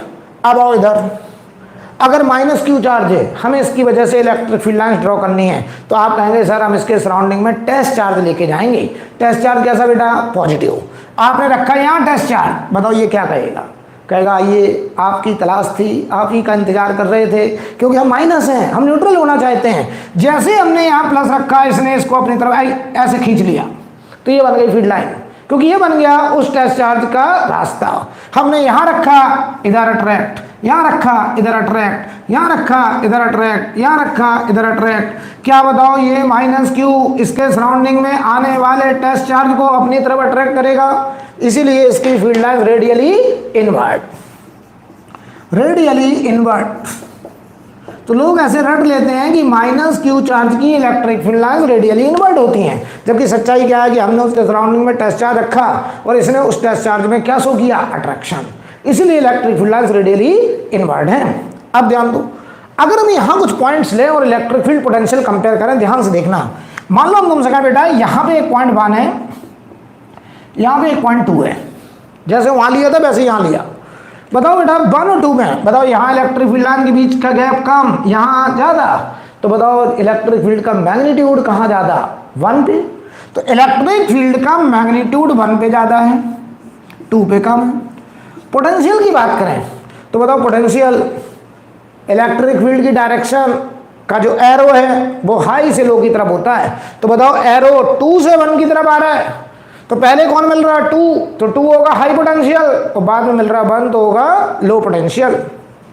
तो आप यहां लिखेंगे V2 greater than V1, V2 greater than V1। Clear है? पहले ये बताइए, इसमें किसी को कोई डाउट?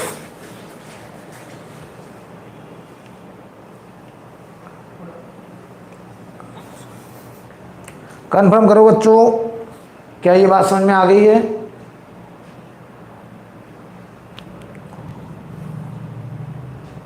ओके, मैं रैप करने जा रहा हूं, इसे आप लोग नोट करिए जल्दी से।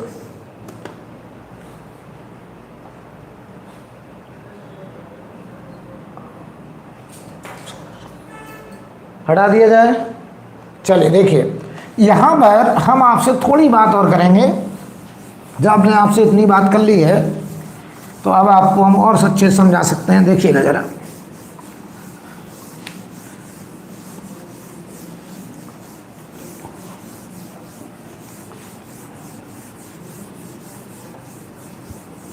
देखो बेटा, एक एक बात समझते चलना। हमने कहा इलेक्ट्रिक फील्ड वेक्टर होता है, वेक्टर में मैग्नीट्यूड भी होता है और डायरेक्शन होता है। तो मैग्नीट्यूड बताता है इलेक्ट्रिक फील्ड लाइन के बीच का गैप। अगर गैप हर जगह बराबर बराबर है तो फील्ड का मैग्नीट्यूड बराबर, और एरो अगर पैरेलल है तो डायरेक्शन भी बराबर, सेम डायरेक्शन। लेकिन अगर गैप कहीं कम कहीं ज़्यादा, तो जहाँ गैप कम वहाँ इलेक्ट्रिक फील्ड लाइन्स की डेंसिटी ज़्यादा, इलेक्ट्रिक फील्ड इंटेंसिटी भी ज़्यादा, और जहाँ गैप फील्ड लाइन के बीच का ज़्यादा वहाँ इलेक्ट्रिक फील्ड कम। तो ध्यान से देखना, अगर मैं यूनिफॉर्म इलेक्ट्रिक फील्ड बनाने जा रहा हूँ, ध्यान से देखना, अगर मैं फील्ड लाइन्स ऐसे दिखा दूँ, ऐसे ऐसे ऐसे ऐसे, तो बताओ ये लाइन, सारी लाइन पैरेलल हैं, तो हर जगह यहाँ यहाँ यहाँ हर जगह इलेक्ट्रिक फील्ड की डायरेक्शन सेम है। लेकिन बताओ ये गैप, ये गैप, ये गैप अगर बराबर है तो बताओ बेटा क्या हर जगह इलेक्ट्रिक फील्ड का मैग्नीट्यूड भी बराबर है? तो मैं तुमसे कहूँ यहाँ पे कुछ पॉइंट सेलेक्ट कर रहा हूँ, ध्यान से देखना। मैं यहाँ पॉइंट ले लूँ, एक 1 पॉइंट, यहाँ एक पॉइंट ले लूँ 2 पॉइंट, यहाँ एक पॉइंट ले लूँ 3 पॉइंट। तो जवाब दो 1 2 3 में इलेक्ट्रिक फील्ड, आपका जवाब होगा E1 vector, E2 vector, E3 vector बराबर। इन सब का मैग्नीट्यूड भी बराबर है, डायरेक्शन भी बराबर है। ऐसे फील्ड को हम लोग कहते हैं uniform, uniform electric field, uniform electric field बेटा, राइट। तो ये हो गया यूनिफॉर्म फील्ड। यहाँ देखो एरो पैरेलल है तो डायरेक्शन सेम है, और ये गैप बराबर है तो मैग्नीट्यूड भी सेम है, ध्यान से देखना। तो ये हो गया यूनिफॉर्म फील्ड। अब देखना, अगर हम पोटेंशियल की बात करें, पोटेंशियल, तो बताओ बेटा जो एरो पे पहले मिलेगा वो हाई पोटेंशियल, जो बाद में मिलेगा वो लो पोटेंशियल, जो और आगे मिलेगा वो और लो पोटेंशियल। तो V1 greater than V2 greater than V3, ये होगा ऑर्डर पोटेंशियल का, राइट। कोई डाउट किसी को? अच्छा बताओ, हम यहाँ पर एक पॉइंट हम यहाँ ले रहे हैं, ध्यान से देखना, ध्यान से देखना। यहाँ एक पॉइंट हमने ले लिया 4 पॉइंट, 4 पॉइंट हमने यहाँ ले लिया। यहाँ पर हम आपसे कहें जरा 2 पॉइंट और 4 पॉइंट में बताओ, इलेक्ट्रिक फील्ड तो 4 पे भी वही होगी, इलेक्ट्रिक फील्ड तो 4 पे भी वही होगी, क्योंकि इस पूरे रीजन में इलेक्ट्रिक फील्ड मैग्नीट्यूड और डायरेक्शन में हर जगह सेम है, क्योंकि ये जो गैप है वो मैग्नीट्यूड को बता रहा है, जो एरो है वो डायरेक्शन को बता रहा है। एरो पैरेलल तो डायरेक्शन हर जगह सेम, मैग्नीट्यूड बराबर तो गैप हर जगह सेम, राइट। अब देखो बेटा, एक बात बताओ, मैंने क्या बोला था, इलेक्ट्रिक फील्ड की डायरेक्शन हमेशा हाई पोटेंशियल से लो पोटेंशियल होता है, मैंने बोला, ध्यान से देखना। थोड़ा यहाँ पे बात करना, हटा देंगे समझाने की। ये मान लो इलेक्ट्रिक फील्ड है, बताओ जहां जहां इलेक्ट्रिक फील्ड होगा, शब्दों को सुनिएगा मतलब समझिएगा, जहां जहां इलेक्ट्रिक फील्ड होगा वहां वहां पोटेंशियल में ड्रॉप होगा, और जहां इलेक्ट्रिक फील्ड ही नहीं होगा वहां पोटेंशियल में चेंज नहीं होगा। तो सुनिए, अगर हमें इक्वी पोटेंशियल लाइन खोजने को कहे कोई कि इक्वी पोटेंशियल सरफेस ड्रॉ करिए, तो आपका जवाब क्या होना चाहिए कि इलेक्ट्रिक फील्ड की पहुंच जहां नहीं होगी वहां पोटेंशियल में कोई चेंज नहीं होगा, क्योंकि जहां इलेक्ट्रिक फील्ड आया वहां पोटेंशियल में चेंज आया, क्योंकि इलेक्ट्रिक फील्ड की डायरेक्शन हमेशा high potential to low potential होता है। तो यार एक बात बताओ, ये वेक्टर है, ऐसे है, इस वेक्टर की प्रेजेंस, इस वेक्टर का कंपोनेंट कहां जीरो होगा, कहां जीरो होगा, तो आप कहेंगे इससे 90 डिग्री पे। देखो हम इधर जाएं, ये वेक्टर थोड़ा छोटा हो जाएगा, यहां जाएं और छोटा हो जाएगा, हम इधर जाएं और छोटा हो जाएगा, 90 डिग्री पे ये वेक्टर जीरो हो जाता है। किसी भी वेक्टर का 90 डिग्री पे कंपोनेंट खत्म हो जाएगा। तो जरा ध्यान से सुनना, मैं तुमसे कहूं कि अगर ऐसे इलेक्ट्रिक फील्ड है,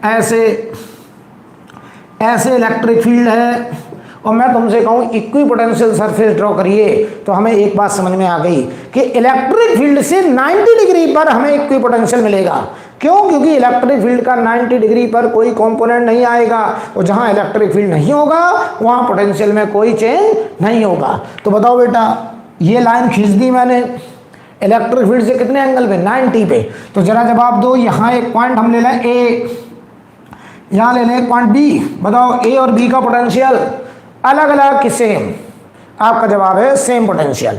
हम यहाँ एक लाइन खींच दें, सी पॉइंट ले लें, यहाँ कोई पॉइंट डी ले लें, बताओ सी और डी का पोटेंशियल सेम, क्योंकि ये इलेक्ट्रिक फील्ड से 90 डिग्री पर है। अच्छा बताओ, यहाँ एक लाइन खींच दें, यहाँ पे लिख दें हम लोग कोई भी पॉइंट पी, यहाँ लिख दें कोई पॉइंट क्यू, तो बताओ पी और क्यू का पोटेंशियल आपस में सेम। अच्छा, लेकिन इस लाइन का पोटेंशियल उस लाइन का पोटेंशियल बराबर नहीं होगा, क्योंकि ये वाली लाइन इलेक्ट्रिक फील्ड पर पहले मिल रही है। तो अगर यहाँ का पोटेंशियल 100 वोल्ट, तो बताओ ए और बी का पोटेंशियल 100 वोल्ट, ये मान लो 90 वोल्ट, तो ये दोनों 90 वोल्ट। अच्छा, यहाँ से यहाँ पोटेंशियल कम क्यों हुआ? क्योंकि हम यहाँ से यहाँ जाएंगे तो इलेक्ट्रिक फील्ड के अलोंग जाएंगे तो पोटेंशियल में ड्रॉप आएगा। तो ये अगर 100 वोल्ट तो ये 90 वोल्ट, तो ये बताओ बेटा 80 वोल्ट 70 वोल्ट कुछ ऐसा मिलेगा। तो बताओ, हम जैसे जैसे इधर जा रहे हैं पोटेंशियल घटता जा रहा है, लेकिन इलेक्ट्रिक फील्ड से 90 डिग्री पे जा रहे हैं, तो यहाँ 100 यहाँ 100 यहाँ 100, हर पॉइंट पर 100 वोल्ट का पोटेंशियल होगा। और इन लाइन्स को हम लोग बोलेंगे equi potential line, equi potential line, ये इक्वी पोटेंशियल लाइन होगा। बताओ, ये भी अपने आप में इक्वी पोटेंशियल होगा, ये भी इक्वी पोटेंशियल होगा, राइट। लेकिन ये वाला और ये वाला इक्वल पोटेंशियल नहीं होगा, ये अपने आप में इक्वी पोटेंशियल, ये अपने आप में इक्वी पोटेंशियल, लेकिन इन दोनों में पोटेंशियल में डिफरेंस है। क्यों? क्योंकि ये वाली लाइन इलेक्ट्रिक फील्ड पर पहले मिल रही है, ये बाद में मिल रही है। तो देखो बेटा, मुझे लगता मेरी बात समझ में बढ़िया से, तो जरा जवाब देना। यहाँ पे बताओ 2 और 4 का पोटेंशियल बताओ अलग अलग होगा कि सेम होगा? तो आप खुद ही क्या जवाब दे रहे हैं कि इन दोनों का पोटेंशियल बराबर होगा। तो क्या मैं ऐसे लिख सकता हूँ V1 greater than V2, V1 greater than V2 और V2 बराबर V4 और ये ग्रेटर देन V3 होगा, ये ऑर्डर होगा। तो क्या मैं एक बात लिख दूं, equi potential surface, equi potential surface, equipotential surfaces are always perpendicular to electric field, perpendicular to electric field, clear है? perpendicular to electric field, बोलो बेटा। ये बात एकदम क्लियर होनी चाहिए। कभी भी हमें इलेक्ट्रिक फील्ड का रीजन दे दिया जाए तो इलेक्ट्रिक फील्ड का एरो बताता है इलेक्ट्रिक फील्ड की डायरेक्शन, फील्ड लाइन के बीच का गैप बताता है मैग्नीट्यूड, और एरो पे पहले जो मिलेगा वो हाई पोटेंशियल, आगे जो मिलेगा लो पोटेंशियल, और इलेक्ट्रिक फील्ड से 90 डिग्री पे इक्वी पोटेंशियल, यानी equipotential surface are always perpendicular to electric field lines या इलेक्ट्रिक फील्ड। क्लियर है बेटा? अगर ये बात आप मेरी समझ गए हैं तो हम आपसे अब देखना और भी बात करने जा रहे हैं। इसे नोट कर लीजिए जो लोग कर रहे हैं, 2 मिनट का समय दे रहे हैं आपको, उसके बाद आगे स्टार्ट करते हैं।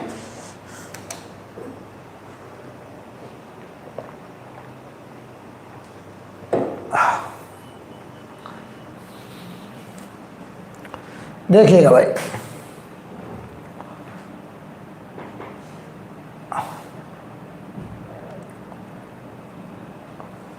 इसे रब कर दिया जाए।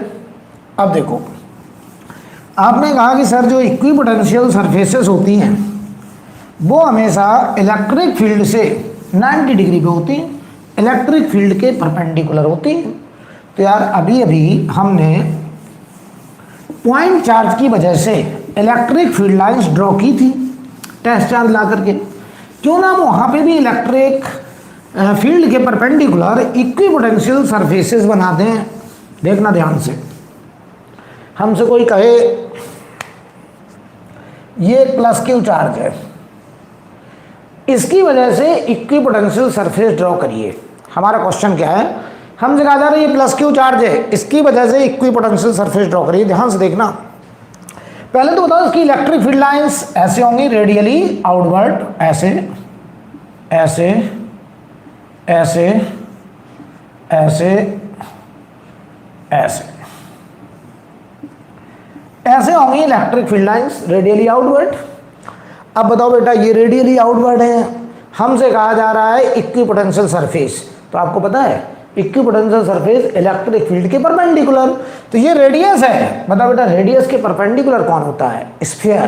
तो यहां पर रेडियस के परपेंडिकुलर स्फेरिकल सरफेस, ये एक स्फीयर, ये एक स्फीयर, ये एक स्फीयर, ये सारे स्फीयर अपने आप में इक्विपोटेंशियल हैं। ध्यान देना बेटा, ध्यान देना, अपने आप में इक्विपोटेंशियल। जो स्फीयर इस लाइन पर पहले मिलेगा, मान लो इसका वोल्टेज 100 वोल्ट, तो इस वाले का मान लो 90 वोल्ट, तो यहां मान लो 70 वोल्ट, और डॉट डॉट डॉट अगर हम इनफाइनाइट पे चले जाएं और फिर एक स्फीयर ड्रॉ करें तो वहां का पोटेंशियल 0 होगा। इनफाइनाइट दूरी पे जाके पोटेंशियल 0 मिलेगा।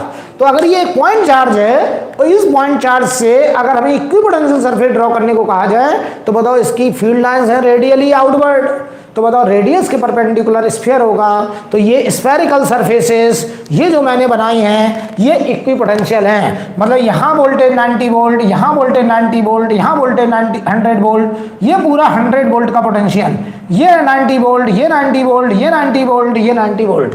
तो ये जो हमने स्फीयर बनाए हैं इन्हें हम लोग बोल रहे हैं इक्विपोटेंशियल स्फीयर, इक्विपोटेंशियल स्फीयर। आप समझ गए होंगे मेरी बात कि इक्विपोटेंशियल सरफेस हमेशा इलेक्ट्रिक फील्ड के परपेंडिकुलर मिलेगी। सिमिलरली अगर माइनस क्यू चार्ज है, ध्यान से देखना, ध्यान से देखना, ये माइनस क्यू चार्ज, इसकी वजह से अगर कहा जाए इक्विपोटेंशियल सरफेस ड्रॉ करके दिखाइए तो आप पता क्या कहेंगे, माइनस क्यू में electric field lines radially inward ऐसे जाती हैं, ऐसे जाती हैं, radially inward electric field lines ऐसे जा रही है। हमसे कहा जाए इक्विपोटेंशियल सरफेस ड्रॉ करिए तो आप कहेंगे कि सर यहाँ पर भी इक्विपोटेंशियल सरफेस स्फेरिकल होंगी। तो ध्यान से देखना, एक स्फीयर, दूसरा स्फीयर, ऐसे स्फीयर, और ये डॉट डॉट डॉट इनफाइनाइट पे जाके एक स्फीयर। ध्यान से देखना, तो जो इनफाइनाइट वाला स्फीयर है उसका पोटेंशियल 0 होगा। अब देखना मैं पोटेंशियल लिखने जा रहा हूँ, ये 0 पोटेंशियल, और अब हमें इनके पोटेंशियल लिखने हैं, किसका हाई किसका लो। तो बताओ इलेक्ट्रिक फील्ड का जो एरो है वो हाई पोटेंशियल से लो की तरफ होता है, तो एरो बताओ अंदर की तरफ जा रहा है, तो ये हाई होगा, ये लो होगा, ये और लो होगा। बताओ ये 0 है, यहाँ बताओ ये हाई है, यहाँ लो मिलेगा, तो 0 से लो, बताओ 0 से लो नेगेटिव पोटेंशियल। तो ये बताओ अगर माइनस का 2 वोल्ट है, ये ऐसे लिखना है, ये माइनस का मान लीजिए चलो 2 वोल्ट है, -2 वोल्ट, तो जरा जवाब दो यहाँ का पोटेंशियल ये हाई होगा, देखो ये हाई था, ये लो मिला, अब और लो मिलेगा क्योंकि हम इलेक्ट्रिक फील्ड लाइन पे अंदर जा रहे हैं, हमें पोटेंशियल लो मिलता जाएगा। तो -2 वोल्ट से और लो -3 वोल्ट और लो -5 वोल्ट। तो ये देखो -2 वोल्ट का है, ये -3 वोल्ट का है, ये -5 वोल्ट का है, राइट, क्लियर। और इनफाइनाइट भी जाके 0 वोल्ट का होगा। यहां देखो, यहां सबसे हाई पोटेंशियल का स्फीयर वो था जो चार्ज के एकदम बगल में था, और जैसे जैसे दूर जा रहे थे पॉजिटिव में पोटेंशियल घट रहा था, इनफाइनाइट भी जाके 0 था, और -q में इनफाइनाइट भी 0 है, और जैसे जैसे हम चार्ज की तरफ आ रहे हैं हमको लो पोटेंशियल का स्फीयर मिलता चला जा रहा है। ये वाला स्फीयर पूरा -2 वोल्ट का इक्वी पोटेंशियल, ये वाला स्फीयर -3 वोल्ट का इक्वी पोटेंशियल, ये वाला -5 वोल्ट का इक्वी पोटेंशियल। क्या ये इक्वी पोटेंशियल स्फीयर हमने बनाए हैं? Yes, I think clear. ये देखो बेटा, इन्हें हम लोग इक्वी पोटेंशियल स्फीयर कहेंगे। एक एक बात दिमाग में बैठनी चाहिए, एक एक बात दिमाग में बैठ जानी चाहिए। ये सब बेटा पूरे इलेक्ट्रॉन में इस्तेमाल होंगे फॉर पॉइंट्स।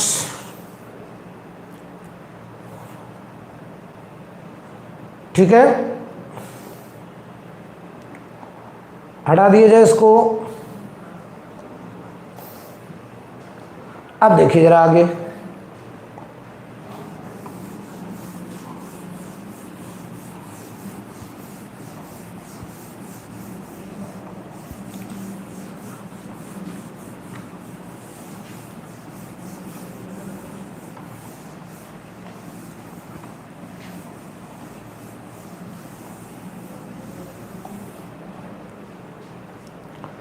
अब अगर हम बात करें कि मान लीजिए ऐसा हो जाए कि इलेक्ट्रिक फील्ड लाइंस हम आपको दिखाने जा रहे हैं कि मान लीजिए ऐसे इलेक्ट्रिक फील्ड लाइंस हैं, ऐसे इलेक्ट्रिक फील्ड लाइंस है बेटा, ऐसे, और हम यहाँ कुछ पॉइंट्स ले रहे हैं। मान लो यहाँ एक पॉइंट है 1 पॉइंट, यहाँ कोई पॉइंट है 2 पॉइंट, और एक बार हम लोग ऐसे इलेक्ट्रिक फील्ड लाइंस लेने जा रहे हैं, ऐसे और ऐसे।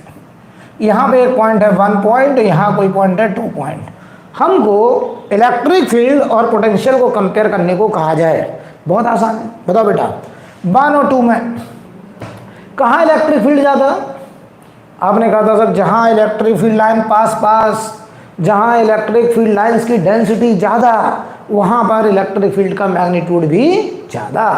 तो बताओ 1 पॉइंट पर इलेक्ट्रिक फील्ड का मैग्नीट्यूड ज़्यादा और 2 पॉइंट पर कम।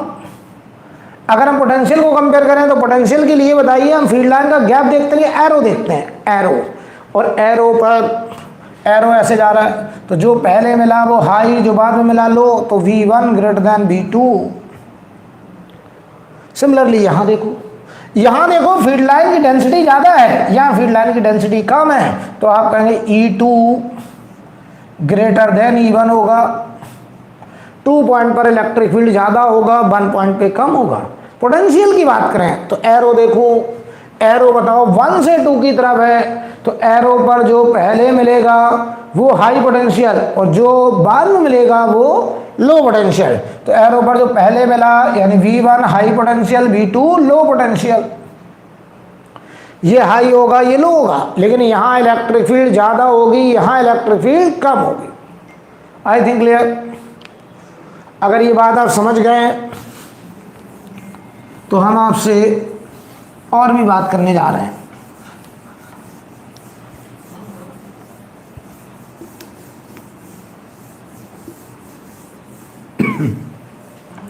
मान लीजिए हम आपको इलेक्ट्रिक फील्ड लाइंस ऐसे दिखा दें, ऐसे दिखा दें, ऐसे दिखा दें,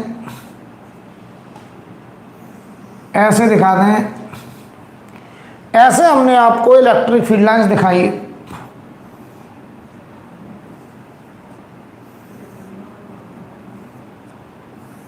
ऐसे दिखाई, ठीक। अब तो डिफरेंस समझ में आ रहा होगा, कहाँ डेंसिटी ज़्यादा है कहाँ कम है। हमने यहाँ 1.1 लिया, यहाँ 1.2 लिया, यहाँ 1.3 लिया, ठीक है। मैं तुमसे कहूँ इन तीनों पॉइंट में इलेक्ट्रिक फील्ड का मैग्नीट्यूड सबसे ज़्यादा कहाँ, इलेक्ट्रिक फील्ड और पोटेंशियल को कंपेयर करना है। बहुत आसान है मेरे लिए। बताओ इलेक्ट्रिक फील्ड की फील्ड लाइन सबसे पास कहाँ पे बेटा? बताओ 1, 2 और 3 में सबसे पास कहाँ? 3 पे। तो आप कहोगे इलेक्ट्रिक फील्ड 3 पर सबसे ज़्यादा, उसके बाद 1 पर, सबसे कम 2 पर। ये इलेक्ट्रिक फील्ड का मैग्नीट्यूड का कंपैरिजन है। अब अगर हम कहें पोटेंशियल बताओ बेटा, पोटेंशियल, तो बताओ इलेक्ट्रिक फील्ड की डायरेक्शन हमेशा high potential to low potential. तो बताओ डायरेक्शन मतलब एरो, एरो बताओ 1 से 2 जा रहा है, 2 से 3 जा रहा है, तो सबसे पहले कौन पॉइंट मिल रहा है? 1, तो 1 विल बी हाई पोटेंशियल। तो V1 greater than V2 greater than V3। Arrow पर जो पहले वो हाई, आगे लो, आगे और लो, ये ऑर्डर होगा पोटेंशियल का।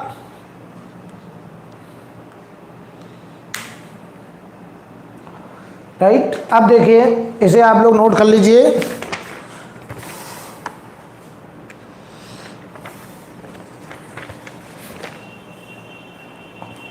इसे नोट कर लीजिए।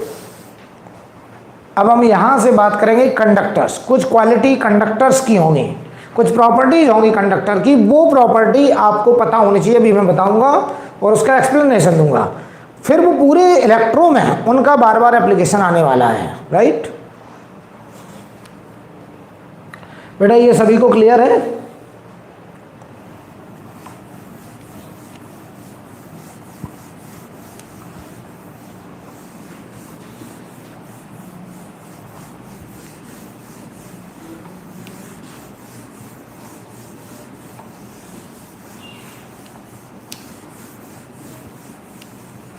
देखना ध्यान से। अब अगर हम बात करें कंडक्टर्स की,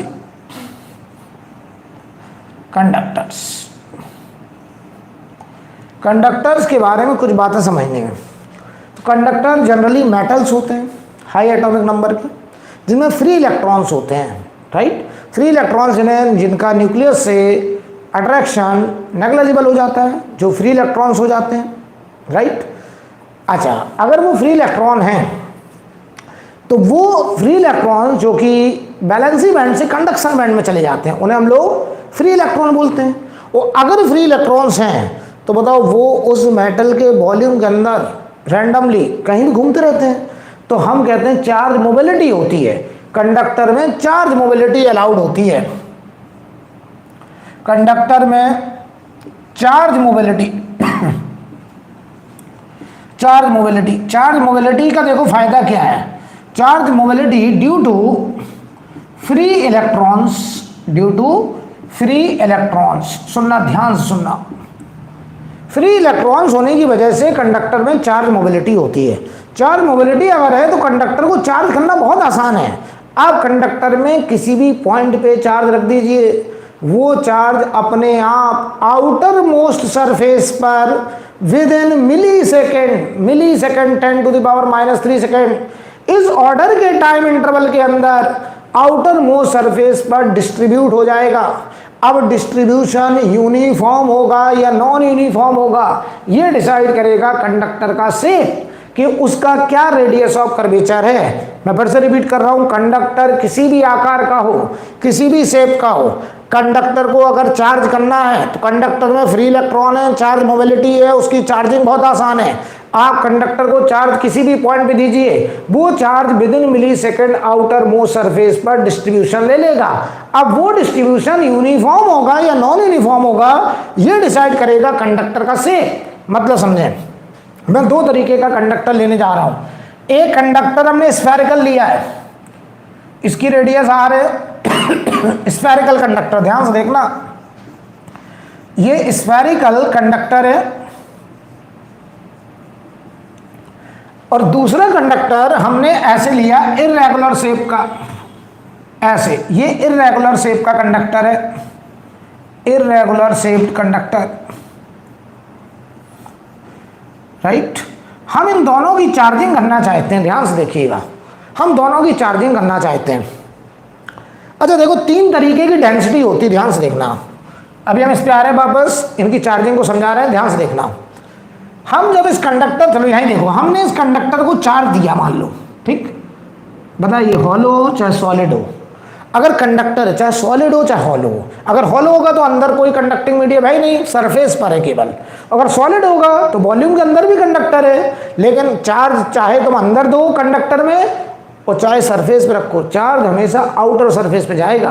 कंडक्टर के मटेरियल के अंदर, वॉल्यूम के अंदर चार्ज रुकने वाला नहीं है। मान लो हम चलो लें सॉलिड ले लें, चलो समझाने के लिए। मान लो सॉलिड कंडक्टर है, देखना सॉलिड का मतलब है कि ऐसा कंडक्टर, ये ध्यान से देखना, ऐसे, और समझाने के लिए यहाँ पूरे में कंडक्टिंग मीडियम है, ये बेटा पूरा कंडक्टिंग मीडियम है, सॉलिड ले लिया हमने, ठीक। हम गए, हमने क्यू चार्ज, ध्यान से देखना हम क्या समझाने की कोशिश कर रहे हैं। हमने क्यू चार्ज मान लो यहाँ सेंटर पे छोड़ा, क्यू चार्ज। आप पता क्या देखते हैं, ये क्यू चार्ज सेंटर की बजाय तुरंत मैं देखता हूं ये आउटर सरफेस पर आ गया, यहां पे फैल गया, ऐसे ऐसे फैल गया क्यू चार्ज, और ये पूरा क्यू चार्ज सरफेस पर आ गया, ये चार्ज अंदर नहीं रुका। यही वाला क्यू जो तुमने यहां छोड़ा था वो यहां से फ्लो करके सरफेस पे चला गया, क्यू चार्ज, ये क्यू चार्ज सरफेस पे चला गया। तो समझो जरा बेटा, जैसे ही तुमने क्यू चार्ज सेंटर पे छोड़ा वो चार्ज कहां चला गया, सरफेस पे। अब बताओ अंदर कितना चार्ज बचा, 0, क्योंकि वो सरफेस पे चला गया। अब सवाल ये आता है कंडक्टर के अंदर चार्ज क्यों नहीं रुकता है, अभी मैं एक्सप्लेन करूंगा। तो कोई भी कंडक्टर हो, किसी भी आकार का हो, अगर हम कंडक्टर के अंदर भी चार्ज छोड़ दें तो वो चार्ज अंदर रुकने वाला नहीं है, वो कहां जाएगा, आउटर सरफेस पर। कंडक्टर के अंदर चार्ज हमेशा क्या रहेगा, 0। तो सुनिए ध्यान से, 3 तरीके की डेंसिटी होती है। एक होती है लीनियर चार्ज डेंसिटी, एक होती है लीनियर चार्ज डेंसिटी, ध्यान से सुनना बेटा, लीनियर चार्ज डेंसिटी जिसे बोलते हैं lambda charge per unit length. एक होता है एरिया चार्ज डेंसिटी, या इसी को बोलते हैं surface charge density, surface charge density.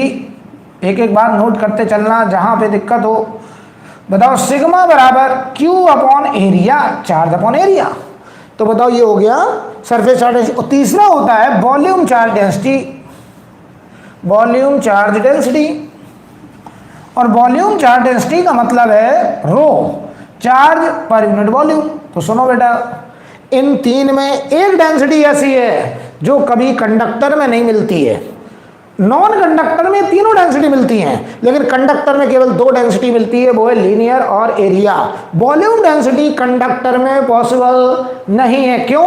क्योंकि हमने वॉल्यूम के अंदर, मटेरियल के अंदर चार्ज छोड़ के आए, वो चार्ज कहाँ आ गया, सरफेस पे, एरिया पे फैल गया, सरफेस एरिया फैल गया, वॉल्यूम के अंदर चार्ज रुकने वाला नहीं है। तो हम बोलते हैं कि वॉल्यूम चार्ज डेंसिटी, तो मैं यहां लिख दे रहा हूं साफ साफ, कंडक्टर की कुछ प्रॉपर्टीज हैं, कंडक्टर की कुछ प्रॉपर्टीज में लिखवाऊंगा भी, लेकिन पहले समझो कि इन 3 डेंसिटी में 2 डेंसिटी कंडक्टर में मिलेगी, कौन कौन, लीनियर और एरिया।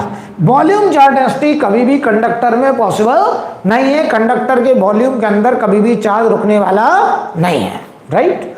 अब समझना, यहां तक क्लियर है, बोलो बेटा। अब देखना, अच्छा एक बात बताओ, ये जो चार्ज फैला है ये कहां फैला है, सरफेस पे। कहां फैला है, सरफेस पे। अगर सरफेस पे फैला है तो बताओ यहाँ डेंसिटी कौन होगी, सिग्मा। मैं इस केस की बात कर रहा हूँ, सिग्मा। और बताओ ये जो सिग्मा होगा वो होगा चार्ज पर यूनिट एरिया। और बताओ एरिया है 4πr²। अच्छा बताओ ये रेडियस, यहाँ रेडियस, यहाँ रेडियस, यहाँ रेडियस, हर जगह बताओ बराबर बराबर है कि नहीं। तो जो सिग्मा होगा वो कांस्टेंट होगा, charge upon total area 4πr², और ये कांस्टेंट सिग्मा होगा। यानी जो सिग्मा होता है वो proportional to 1 upon radius of curvature होता है, 1 अपॉन रेडियस ऑफ कर्वेचर। यानी रेडियस ऑफ कर्वेचर की इनवर्सली प्रोपोर्शनल होती है डेंसिटी कंडक्टर में। तो देखो ध्यान से, अगर हर जगह रेडियस बराबर बराबर तो चार्ज की डेंसिटी भी हर जगह बराबर बराबर। यानी ये चार्ज बताओ यूनिफॉर्मली फैला कि नॉन यूनिफॉर्म, यूनिफॉर्म। तो ये बताओ यूनिफॉर्म डिस्ट्रीब्यूशन हुआ, यूनिफॉर्म डिस्ट्रीब्यूशन। यानी देखो हमको एक बात समझ में आ चुकी है कि कंडक्टर किसी भी आकार का हो, अगर हम चार्ज देंगे तो चार्ज हमेशा कहाँ आएगा, सरफेस पे, अंदर चार्ज रुकने वाला नहीं है। अब वो चार्ज का डिस्ट्रीब्यूशन यूनिफॉर्म होगा कि नॉन यूनिफॉर्म, ये डिसाइड कौन करेगा, रेडियस ऑफ कर्वेचर, शेप उसका। अगर हर जगह रेडियस बराबर बराबर तो हर जगह डेंसिटी भी बराबर बराबर। ऐसे डिस्ट्रीब्यूशन को बोलेंगे यूनिफॉर्म चार्ज डिस्ट्रीब्यूशन। और अगर हर जगह रेडियस बराबर बराबर नहीं है तो ऐसे डिस्ट्रीब्यूशन क्या बोलेंगे, non uniform charge distribution, right. जैसे कि यहाँ देखो, यहाँ बताओ कि हर जगह रेडियस वेरिएबल है, यस। अगर वेरिएबल रेडियस है तो चार्ज की डेंसिटी भी वेरिएबल होगी। हम अगर इसे चार्ज देखें आए तो ये चार्ज आउटर सरफेस पे तो जाएगा, आउटर सरफेस पे तो जाएगा अभी भी, लेकिन अब यहाँ जो सिग्मा होगा बताओ वो वेरिएबल होगा, क्योंकि जो सिग्मा है वो इनवर्सली प्रोपोर्शनल टू रेडियस है। यानी बताओ रेडियस कम कहाँ होगी, जहाँ कॉर्नर होगा, जहाँ कॉर्नर होगा, तो जहाँ कॉर्नर होगा वहाँ चार्ज का एक्युमुलेशन ज़्यादा होगा, वहाँ चार्ज की डेंसिटी कम होगी, राइट। जहाँ पे एक्युमुलेशन वहाँ चार्ज की डेंसिटी ज़्यादा, तो चार्ज का कॉन्सेंट्रेशन कहाँ ज़्यादा होगा, जहाँ रेडियस ऑफ कर्वेचर कम, जहाँ कॉर्नर आएगा, राइट। तो बताओ यहाँ पे यहाँ चार्ज ज़्यादा मिलेगा, इस कॉर्नर में चार्ज ज़्यादा मिलेगा, जहाँ शार्प टर्न आएगा, जहाँ शार्प टर्न होगा वहाँ पे चार्ज एक्युमुलेशन ज़्यादा होगा। क्लियर। तो बताओ ये हमारा वेरिएबल चार्ज डेंसिटी, अंदर चार्ज कितना होगा, जीरो, क्यों अंदर, inside zero, electric field inside zero.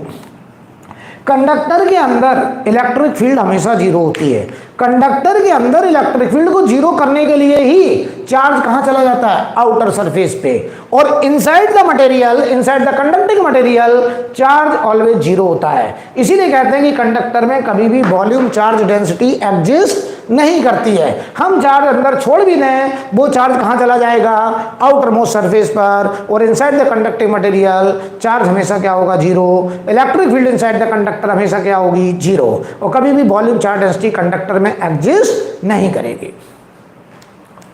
I think clear. बोलो भाई, यहां बताओ हर जगह डेंसिटी कांस्टेंट थी, वो इतनी थी, यहां डेंसिटी कैसी है, हर जगह वेरिएबल है। कहां ज्यादा है, जहां रेडियस कम है, जहां शार्प टर्न है, कॉर्नर है। तो ये बताओ, ये हमारा नॉन यूनिफॉर्म डिस्ट्रीब्यूशन कहा जाएगा, non uniform charge distribution, non uniform charge distribution.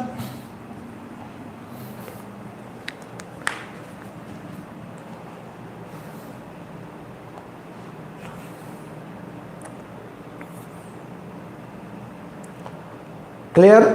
अब देखना बेटा, इतना पहले नोट कर लीजिए, मैं 2 मिनट का समय दे रहा हूं, फिर आगे एक्सप्लेन करता हूं।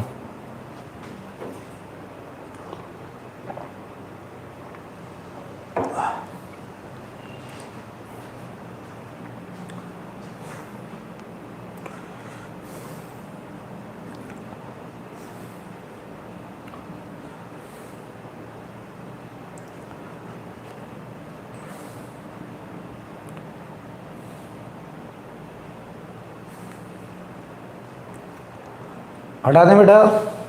अब देखिए, कंडक्टर के बारे में कुछ बातें आपके दिमाग में बैठ जानी चाहिए। कंडक्टर के अंदर चार्ज कभी नहीं रुकेगा, कंडक्टर के अंदर इलेक्ट्रिक फील्ड हमेशा जीरो होगी, कंडक्टर में वॉल्यूम चार्ज डेंसिटी नहीं होगी, और कंडक्टर में चार्ज का डिस्ट्रीब्यूशन कंडक्टर के शेप पे डिपेंड करेगा, राइट। तो ध्यान से देखना, यूनिफॉर्म चार्ज डिस्ट्रीब्यूशन कब हुआ, जब चार्ज वो कंडक्टर स्फेरिकल था। और अगर वेरिएबल चार्ज डेंसिटी होनी है तो हर जगह रेडियस ऑफ कर्वेचर अगर वेरी करेगी तो वेरिएबल चार्ज डेंसिटी। ध्यान सुनना, हम कुछ बातें लिखना चाहते हैं आपसे। कंडक्टर किसी भी आकार का हो, जैसे हमने यहाँ स्फेरिकल लिया, हमने यहाँ पे एक इरेगुलर लिया था इसे समझाने के लिए, हमने चार्ज अंदर दें चाहे सरफेस पे दें, चार्ज हमेशा आउटर सरफेस पे आएगा ऐसे। Inside the conductor electric field zero, inside the conductor charge zero. ऐसे यहां पर भी कंडक्टर के अंदर इलेक्ट्रिक फील्ड जीरो, कंडक्टर के अंदर कोई चार्ज रुकने वाला नहीं है, चार्ज हमेशा कहां चला गया, आउटर सरफेस पर ऐसे। ध्यान से देखिएगा बेटा, ये चार्ज एरिया में फैला है। यहां पे बस फर्क इतना कि यहां सिग्मा कैसा था, कांस्टेंट, और यहां सिग्मा कैसा था, वेरिएबल। क्योंकि आपने पढ़ रखा है कि जो सिग्मा होता है वो रेडियस ऑफ कर्वेचर के साथ इनवर्सली रिलेट करता है। अब देखो, मैं कुछ बताना चाह रहा हूं, तो कुछ पॉइंट्स लिखेंगे। Electric field inside the conductor, कुछ बात समझना, inside the conductor is always zero, is always 0. Charge inside the conductor, charge inside the conductor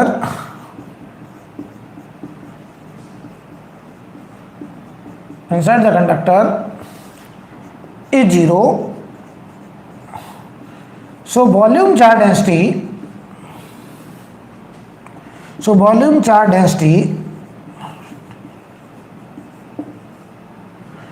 does not exist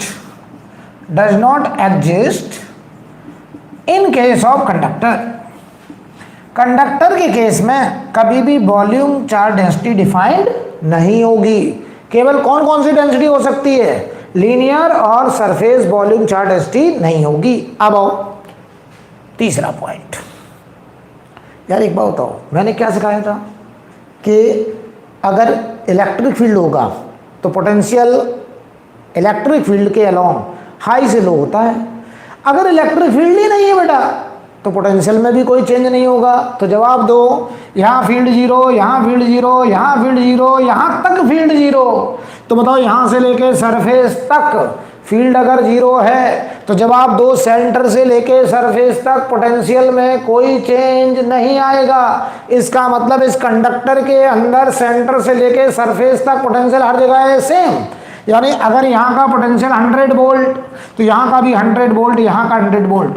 तो जरा जवाब दो बेटा, अगर ये 100 वोल्ट तो ये वाला पॉइंट भी 100 वोल्ट, ये वाला पॉइंट 100 वोल्ट, ये पॉइंट 100 वोल्ट। सुनो मैं फिर से रिपीट कर रहा हूँ, ध्यान से समझो। अगर इलेक्ट्रिक फील्ड आया तो इलेक्ट्रिक फील्ड की डायरेक्शन हमेशा हाई पोटेंशियल से लो पोटेंशियल होता है। वो अगर कहीं इलेक्ट्रिक फील्ड ही नहीं है तो वहाँ पोटेंशियल में कोई चेंज नहीं होगा। तो बताओ यहाँ पोटेंशियल अगर 100 वोल्ट तो ये भी 100 वोल्ट, बल्कि यहाँ तक 100 वोल्ट। तो ये अगर 100 वोल्ट तो बताओ बेटा ये भी तो 100 वोल्ट ही है, क्योंकि यहाँ से यहाँ तक कोई इलेक्ट्रिक फील्ड नहीं है। तो क्या इसकी सरफेस पर यहाँ पर हर जगह पोटेंशियल 100 वोल्ट ही होगा? कहने का मतलब मैं कहना चाह रहा हूँ कि इसकी सरफेस पर हर पॉइंट का पोटेंशियल इक्वी पोटेंशियल होगा। तो क्या कंडक्टर किसी भी आकार का हो हमेशा इक्वी पोटेंशियल होता है? यस। तो मैं लिख रहे आ रहा हूँ, conductor is always equi potential. Conductor is always equipotential surface.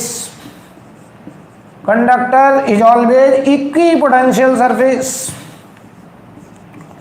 Conductor हमेशा इक्विपोटेंशियल होता है बेटा।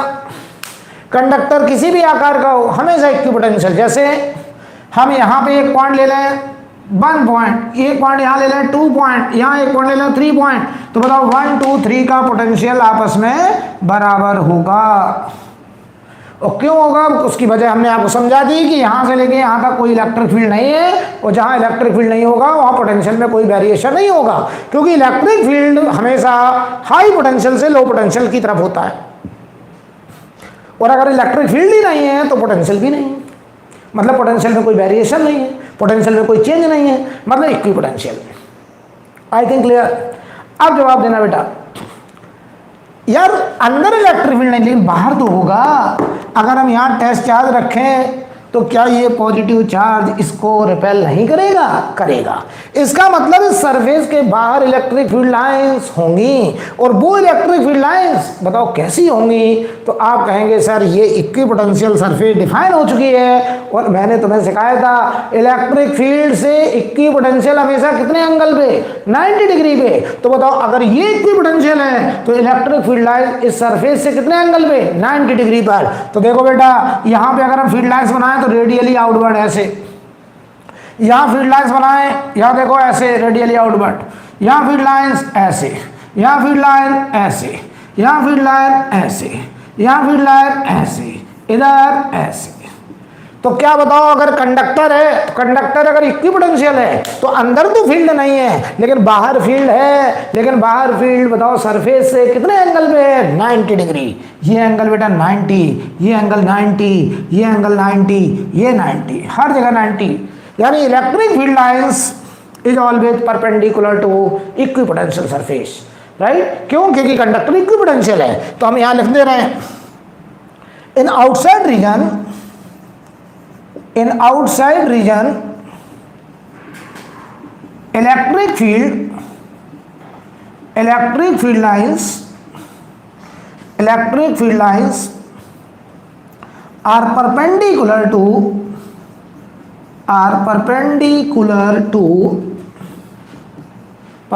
टू कंडक्टिंग सरफेस, कंडक्टर की सरफेस के हमेशा बेटा परपेंडिकुलर होंगी इलेक्ट्रिक फील्ड लाइंस।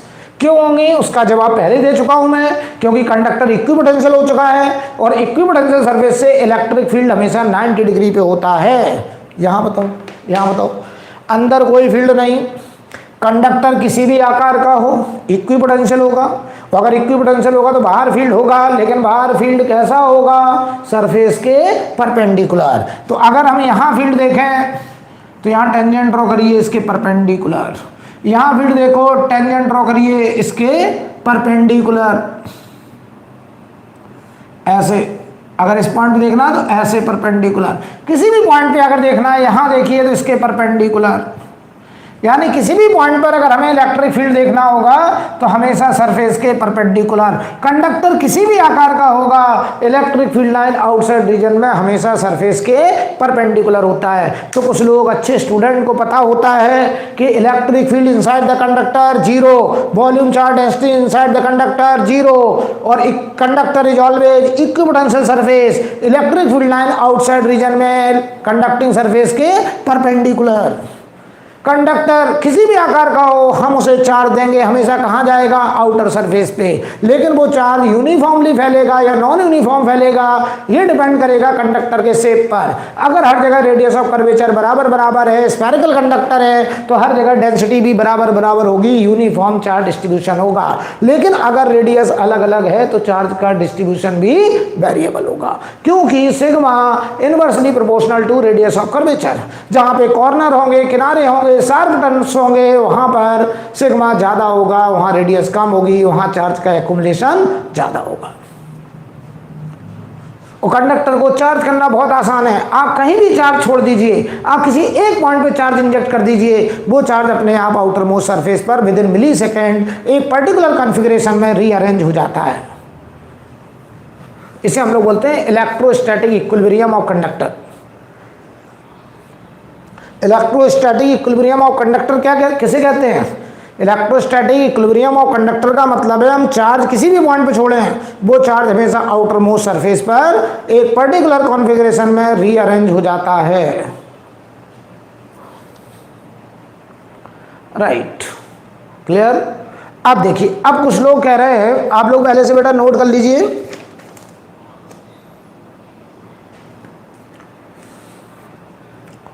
इसे नोट कर लीजिए।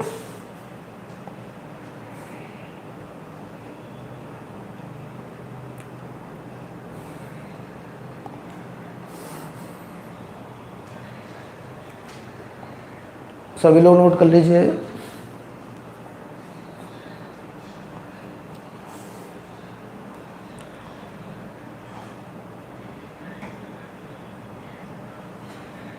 हटा दिया जाए, ओके।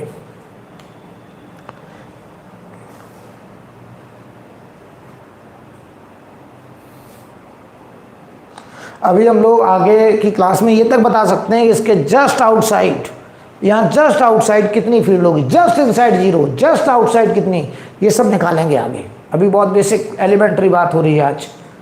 अब देखिए बेटा, अब देखना,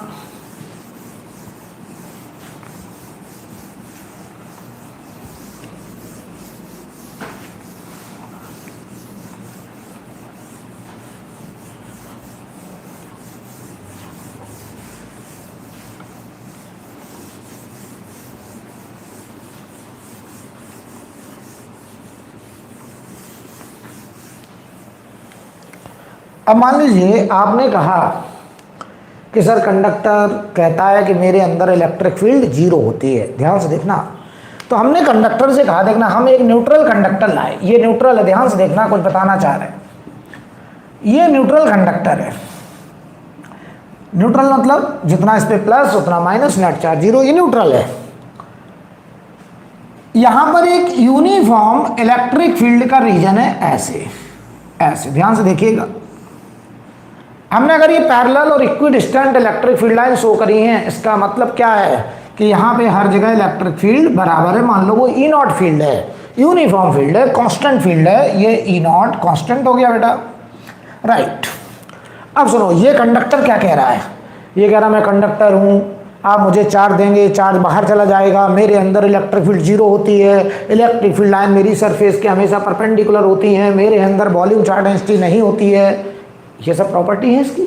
अब देखिए, तो हमने क्या करा, हमने इससे पूछा कि तुम अपने अंदर इलेक्ट्रिक फील्ड कैसे जीरो करते हो।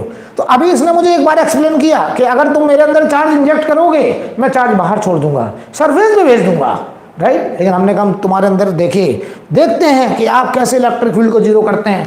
हमने इस कंडक्टर को उठाया, ध्यान से देखना, यहां रख दिया, यहां रख दिया, ऐसे रखा, तो ध्यान देना, ये जो इलेक्ट्रिक फील्ड लाइंस हैं, ये क्या कह रही थी, ये कह रही थी कि यहाँ पे हर जगह इलेक्ट्रिक फील्ड ई नॉट है। और कंडक्टर क्या कहता है कि मैं अपने अंदर फील्ड जीरो रखता हूँ, मैं हमेशा इक्विपोटेंशियल कहलाता हूँ। कौन कह रहा है, ये कंडक्टर। तो हमने इस कंडक्टर को जैसे ही यहाँ रखा, तुरंत ये कंडक्टर घबराया, बोला ये फील्ड लाइन अगर मेरे बॉडी के अंदर से निकल गई तो यहाँ पे फील्ड ई नॉट आ जाएगी मेरे अंदर। जबकि कंडक्टर क्या कहता है, मैं अपने अंदर फील्ड क्या करता हूँ, जीरो। तो बताओ अब क्या होगा, ये कंडक्टर अपने फील्ड को जीरो करने की कोशिश करेगा, क्योंकि ये कहता मेरी प्रॉपर्टी है, मेरे मटेरियल की प्रॉपर्टी है कि inside the conducting material electric field is always zero.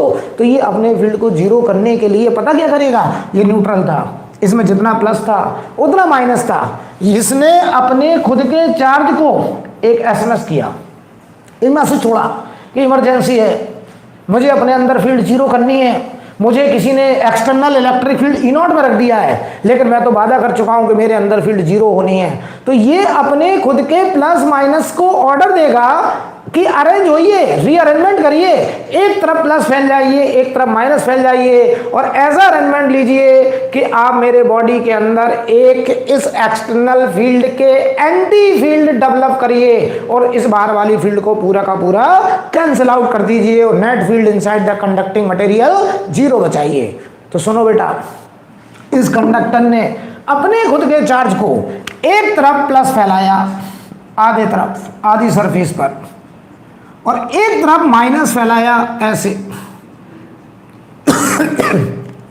तो देखो, एक तरफ प्लस और एक तरफ माइनस सेपरेट हो गया, तो हम लोग इसे बोलते हैं कि ये चार्ज पोलराइज हो गया, पोल्स क्रिएट हो गए, एक तरफ प्लस एक तरफ माइनस। और अगर ये पोल क्रिएट हो गए तो चार्ज पोलराइज हो गया, और प्लस से माइनस एक एंटी फील्ड इस कंडक्टर ने अपनी बॉडी के अंदर इंड्यूस कर लिया, और इस इंड्यूस्ड फील्ड ने इस एक्सटर्नल फील्ड को पूरा का पूरा क्या कर दिया, कैंसिल आउट कर दिया।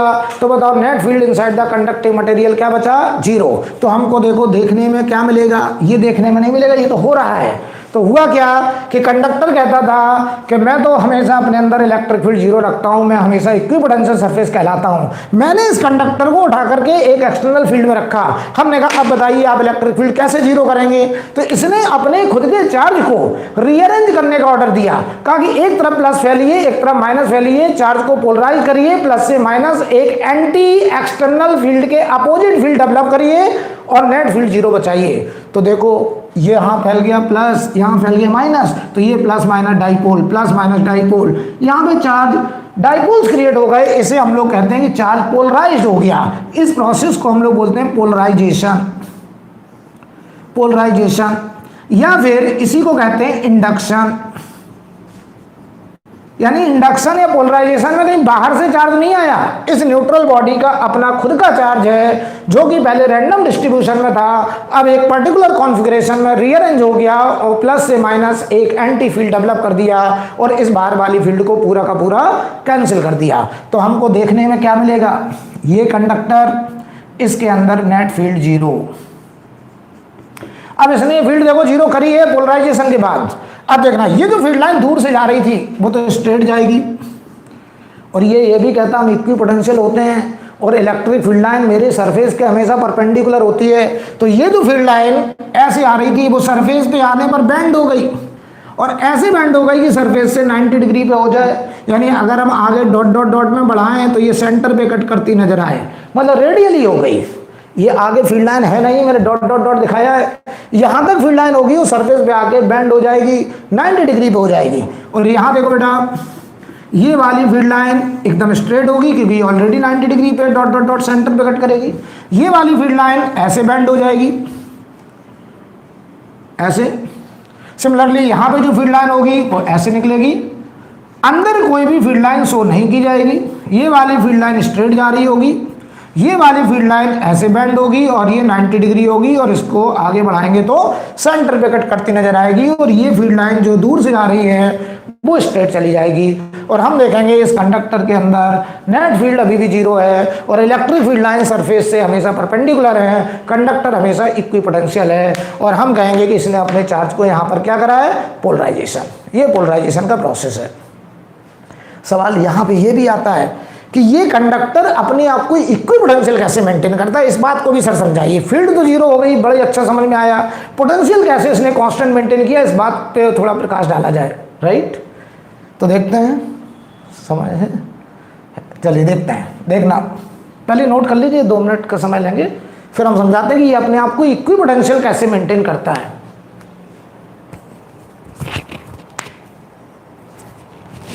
तो पोलराइजेशन या इंडक्शन क्या है कि कंडक्टर अपने खुद के चार्ज को जरूरत के हिसाब से रीअरेंज कर लेगा ताकि बाहर वाली फील्ड को पूरा का पूरा कैंसिल करा जाए और net field inside the conductor क्या रहे, जीरो। अब देखिए भाई, थोड़ा सा ध्यान देने वाली बात है, थोड़ा सा ध्यान दीजिएगा, क्योंकि ये फीलिंग होना बहुत ज़रूरी है सब्जेक्ट में। नहीं तो फार्मूला लगा करके क्वेश्चन वगैरह आप कर सकते हैं, लेकिन सब्जेक्ट में कॉन्फिडेंस तभी आएगा जब आपको एक एक बात का मतलब पता होगा। देखना, हम आपसे कहें ये कोई कंडक्टर है, ध्यान से देखिएगा, थोड़ा बड़ा बना देते हैं। ये मान लीजिए कोई कंडक्टर है, ये उसका सेंटर है, ठीक। हमने यहाँ से मान लीजिए डी दूरी पर या बाहर में एक प्लस का क्यू चार्ज रख दिया। हमने इस कंडक्टर से कहा आप इस बात को समझाइए कि आप अपने अंदर फील्ड जीरो कैसे करते हैं, ये तो आपने समझा दिया। आप अपने आप को इक्विपोटेंशियल कैसे मेंटेन करते हैं, इस बात को समझाइए। तो देखो भाई, ये प्लस क्यू चार्ज यहाँ पर इलेक्ट्रिक फील्ड ऐसे बना रहा होगा लेफ्ट साइड। अब ये कंडक्टर कहेगा हमें अपना एक फील्ड एंटी फील्ड डेवलप करना है इसके अपोजिट, यानी ऐसे एक इंड्यूस्ड फील्ड डेवलप करना है। तो इंड्यूस्ड फील्ड अगर इसके अपोजिट आना है ताकि नेट फील्ड क्या बचे, जीरो। और अगर नेट फील्ड जीरो बचे तो बताओ इंड्यूस्ड फील्ड इधर, तो इधर आधे में प्लस आधे में माइनस, ये चार्ज हो गया पोलराइज्ड, जैसे हम लोग अभी पढ़ चुके हैं पोलराइजेशन का प्रोसेस, राइट। यहाँ प्लस ये माइनस, आधे में प्लस फैल गया, आधे में माइनस फैल गया, और प्लस से माइनस एक इंड्यूस्ड फील्ड आया जिसने इस प्लस क्यू वाली फील्ड को पूरा का पूरा कैंसिल आउट करके नेट फील्ड जीरो बचाया, ठीक। अब ध्यान से देखना, अब हम कह रहे हैं कि ये कंडक्टर से हमने कहा कि भाई आप कहते थे कि यहाँ फील्ड जीरो, यहाँ फील्ड जीरो, यहाँ तक फील्ड जीरो, तो यहाँ पोटेंशियल, यहाँ पोटेंशियल, यहाँ पोटेंशियल आप कहते थे बराबर होता है, कांस्टेंट होता है। इस बात को समझाइए कि कैसे कांस्टेंट है। तो देखना, इस प्लस क्यू की वजह से अगर यहाँ पोटेंशियल, देखो मैं ये साबित करने जा रहा हूँ कि यहाँ का पोटेंशियल, यहाँ का पोटेंशियल या यहाँ का पोटेंशियल बराबर कैसे है। अगर ये पोटेंशियल बराबर मैं साबित कर दूं तो मैं कह दूंगा ये कंडक्टर इक्विपोटेंशियल है, जो कि हमेशा होता है। तो देखना, यहाँ का पोटेंशियल जरा चेक करो, इस प्लस क्यू से ये दूरी डी है, तो आगे आएगा भी कि पोटेंशियल का formula potential proportional to 1/d होता है, 1 डिस्टेंस होता है मान लीजिए, ठीक है। तो बताओ इस प्लस क्यू का पोटेंशियल यहाँ मान लो 90 वोल्ट है, ऐसे लिख रहा हूं मैं, मान लो 90 वोल्ट है, ये किसका पोटेंशियल है, उस प्लस क्यू का। ध्यान से देखना। अच्छा एक बताओ, ये वाला प्लस और ये वाला माइनस बराबर है, इक्वल है, क्योंकि न्यूट्रल है, तो ये जितना प्लस स्मॉल क्यू ये उतना माइनस स्मॉल क्यू। ध्यान से देखना, इस सेंटर से प्लस क्यू की दूरी r और माइनस क्यू की दूरी भी r। तो अगर इस प्लस क्यू ने जितना प्लस का पोटेंशियल बनाया होगा उतना माइनस ने बनाया होगा, यानी जो इंड्यूस चार्ज है उसकी वजह से सेंटर पे पोटेंशियल है जीरो। तो अगर इस बाहर वाले चार्ज का पोटेंशियल 90 वोल्ट, तो इंड्यूस चार्ज का पोटेंशियल है जीरो, क्योंकि जितना प्लस का उतना माइनस का, तो यहाँ का नेट पोटेंशियल 90 वोल्ट ही आया, राइट। अब मुझे ये साबित करना है कि 90 वोल्ट अगर यहाँ, तो यहाँ पे भी 90 वोल्ट, यहाँ पर भी 90 वोल्ट, यहाँ पे भी 90 वोल्ट। अगर मैं ये साबित कर दूं तो मैं साबित कर दूंगा कि कंडक्टर हमेशा कैसा होता है, इक्विपोटेंशियल। तो पहले तो अच्छे समझ लीजिए, यहाँ का पोटेंशियल जो 90 वोल्ट मैंने लिखा है सेंटर का, वो इस प्लस क्यू की वजह से आया है, और इस इंड्यूस चार्ज ने यहाँ पे पोटेंशियल में कोई कंट्रीब्यूट नहीं कर पाया, क्योंकि जितना प्लस का पोटेंशियल आया उतना ही माइनस का वोल्टेज आया और वो कैंसिल हो गया। तो अब देखना, हमने यहाँ चेक किया तो देखो बेटा, इससे ये दूरी कुछ कम हो गई डी से, अगर दूरी कम हो गई तो पोटेंशियल बढ़ जाएगा। तो इस प्लस क्यू ने कहा कि मैंने यहाँ पोटेंशियल 100 वोल्ट बनाया, 100 वोल्ट, जबकि यहाँ चाहिए कितना 90, तभी इक्वी पोटेंशियल होगा। तो बाहर वाले ने 100 वोल्ट बनाया। अब देखना ये प्लस क्या कह रहा है, कह रहा है इस पॉइंट से मेरी दूरी ज्यादा है, और ये माइनस क्यू कह रहा है ये पॉइंट मेरे पास है। तो जो इंड्यूस चार्ज है ये माइनस वाला यहाँ पे पोटेंशियल नेगेटिव में ज्यादा बनाएगा, और जो प्लस वाला है वो यहाँ पॉजिटिव वाला कम बनाएगा, और नेट में जो पोटेंशियल बचेगा वो -10 वोल्ट ही बचेगा, ताकि नेट पोटेंशियल क्या बचे 90 वोल्ट। यानी मैं तुम्हें ये सिखाने की कोशिश कर रहा हूँ कि जो 90 वोल्ट यहाँ था वो यहाँ 90 वोल्ट कैसे मेंटेन हुआ। इसका पोटेंशियल यहाँ 90 से बढ़ गया 100, मान लो 10 वोल्ट बढ़ गया, तो जो इंड्यूस चार्ज है वो अब पोटेंशियल -10 वोल्ट जनरेट करेगा, ताकि यहाँ का पोटेंशियल और यहाँ का पोटेंशियल क्या रहे सेम, और हम कह सकें कि कंडक्टर के अंदर हर जगह पोटेंशियल क्या होता है सेम, और कंडक्टर हमेशा होता है इक्वी पोटेंशियल। तो ये एकदम क्लियर होना चाहिए कि यहाँ का पोटेंशियल इसकी वजह से 90 से ज्यादा मान लो 100 हुआ, तो देखो ये माइनस क्यू पास में है, प्लस क्यू दूर में है, तो यहाँ पे नेट पोटेंशियल माइनस वाले का आएगा, और वो आया -10 वोल्ट। सिमिलरली अगर हम यहाँ बात करें तो बताओ ये प्लस क्यू से ये दूरी ज्यादा, तो यहाँ पे पोटेंशियल अगर यहाँ 90 था तो बताओ यहाँ पे प्लस क्यू का पोटेंशियल मान लो 70 वोल्ट आया, 90 से कम आएगा, दूरी बढ़ेगी पोटेंशियल घट जाएगा, मान लो 70 वोल्ट, जबकि चाहिए कितना 90। तो ये वाला पॉइंट इस प्लस वाले चार्ज से पास में है और माइनस वाले से दूर में है। तो अब यहाँ पे पोटेंशियल जितना प्लस का होगा उतना माइनस का नहीं होगा। सेंटर पे था ऐसा, यहाँ नहीं है, यहाँ किसका ज्यादा होगा प्लस का ज्यादा होगा, क्योंकि प्लस से दूरी कम है और माइनस से दूरी ज्यादा है, तो माइनस वाला पोटेंशियल कम होगा। तो नेट पोटेंशियल इंड्यूस चार्ज का 20 वोल्ट आएगा, और ये मिलकर के हो जाएगा 90 वोल्ट। तो हम कहेंगे कि जितना पोटेंशियल यहाँ उतना ही यहाँ, उतना ही यहाँ, उतना ही यहाँ, हर जगह बताओ इक्वी पोटेंशियल। तो हम कहते हैं कि कंडक्टर कहीं भी रख दिया जाए वो अपने आप को हमेशा इक्वी पोटेंशियल मेंटेन कर लेता है। कंडक्टर कहीं भी रख दिया जाए वो अपने अंदर हमेशा इलेक्ट्रिक फील्ड को 0 कर लेता है, और ऐसा करने के लिए वो अपने खुद के चार्ज को रीअरेंज करता है, पोलराइज करता है, ताकि वो अपने बॉडी के अंदर एक एंटी फील्ड बाहर वाली फील्ड के इक्वल एंड अपोजिट डेवलप कर सके, और net field inside the conducting material 0 हो सके। राइट, तो ये हमारा आज का टॉपिक था। इसके आगे हम लोग कल बात करेंगे, समय आज यहीं ख़त्म हो रहा है। ठीक है, तो आप लोग इसे नोट कर लीजिए, उसके बाद हम लोग अगली क्लास में मिलते हैं। ओके।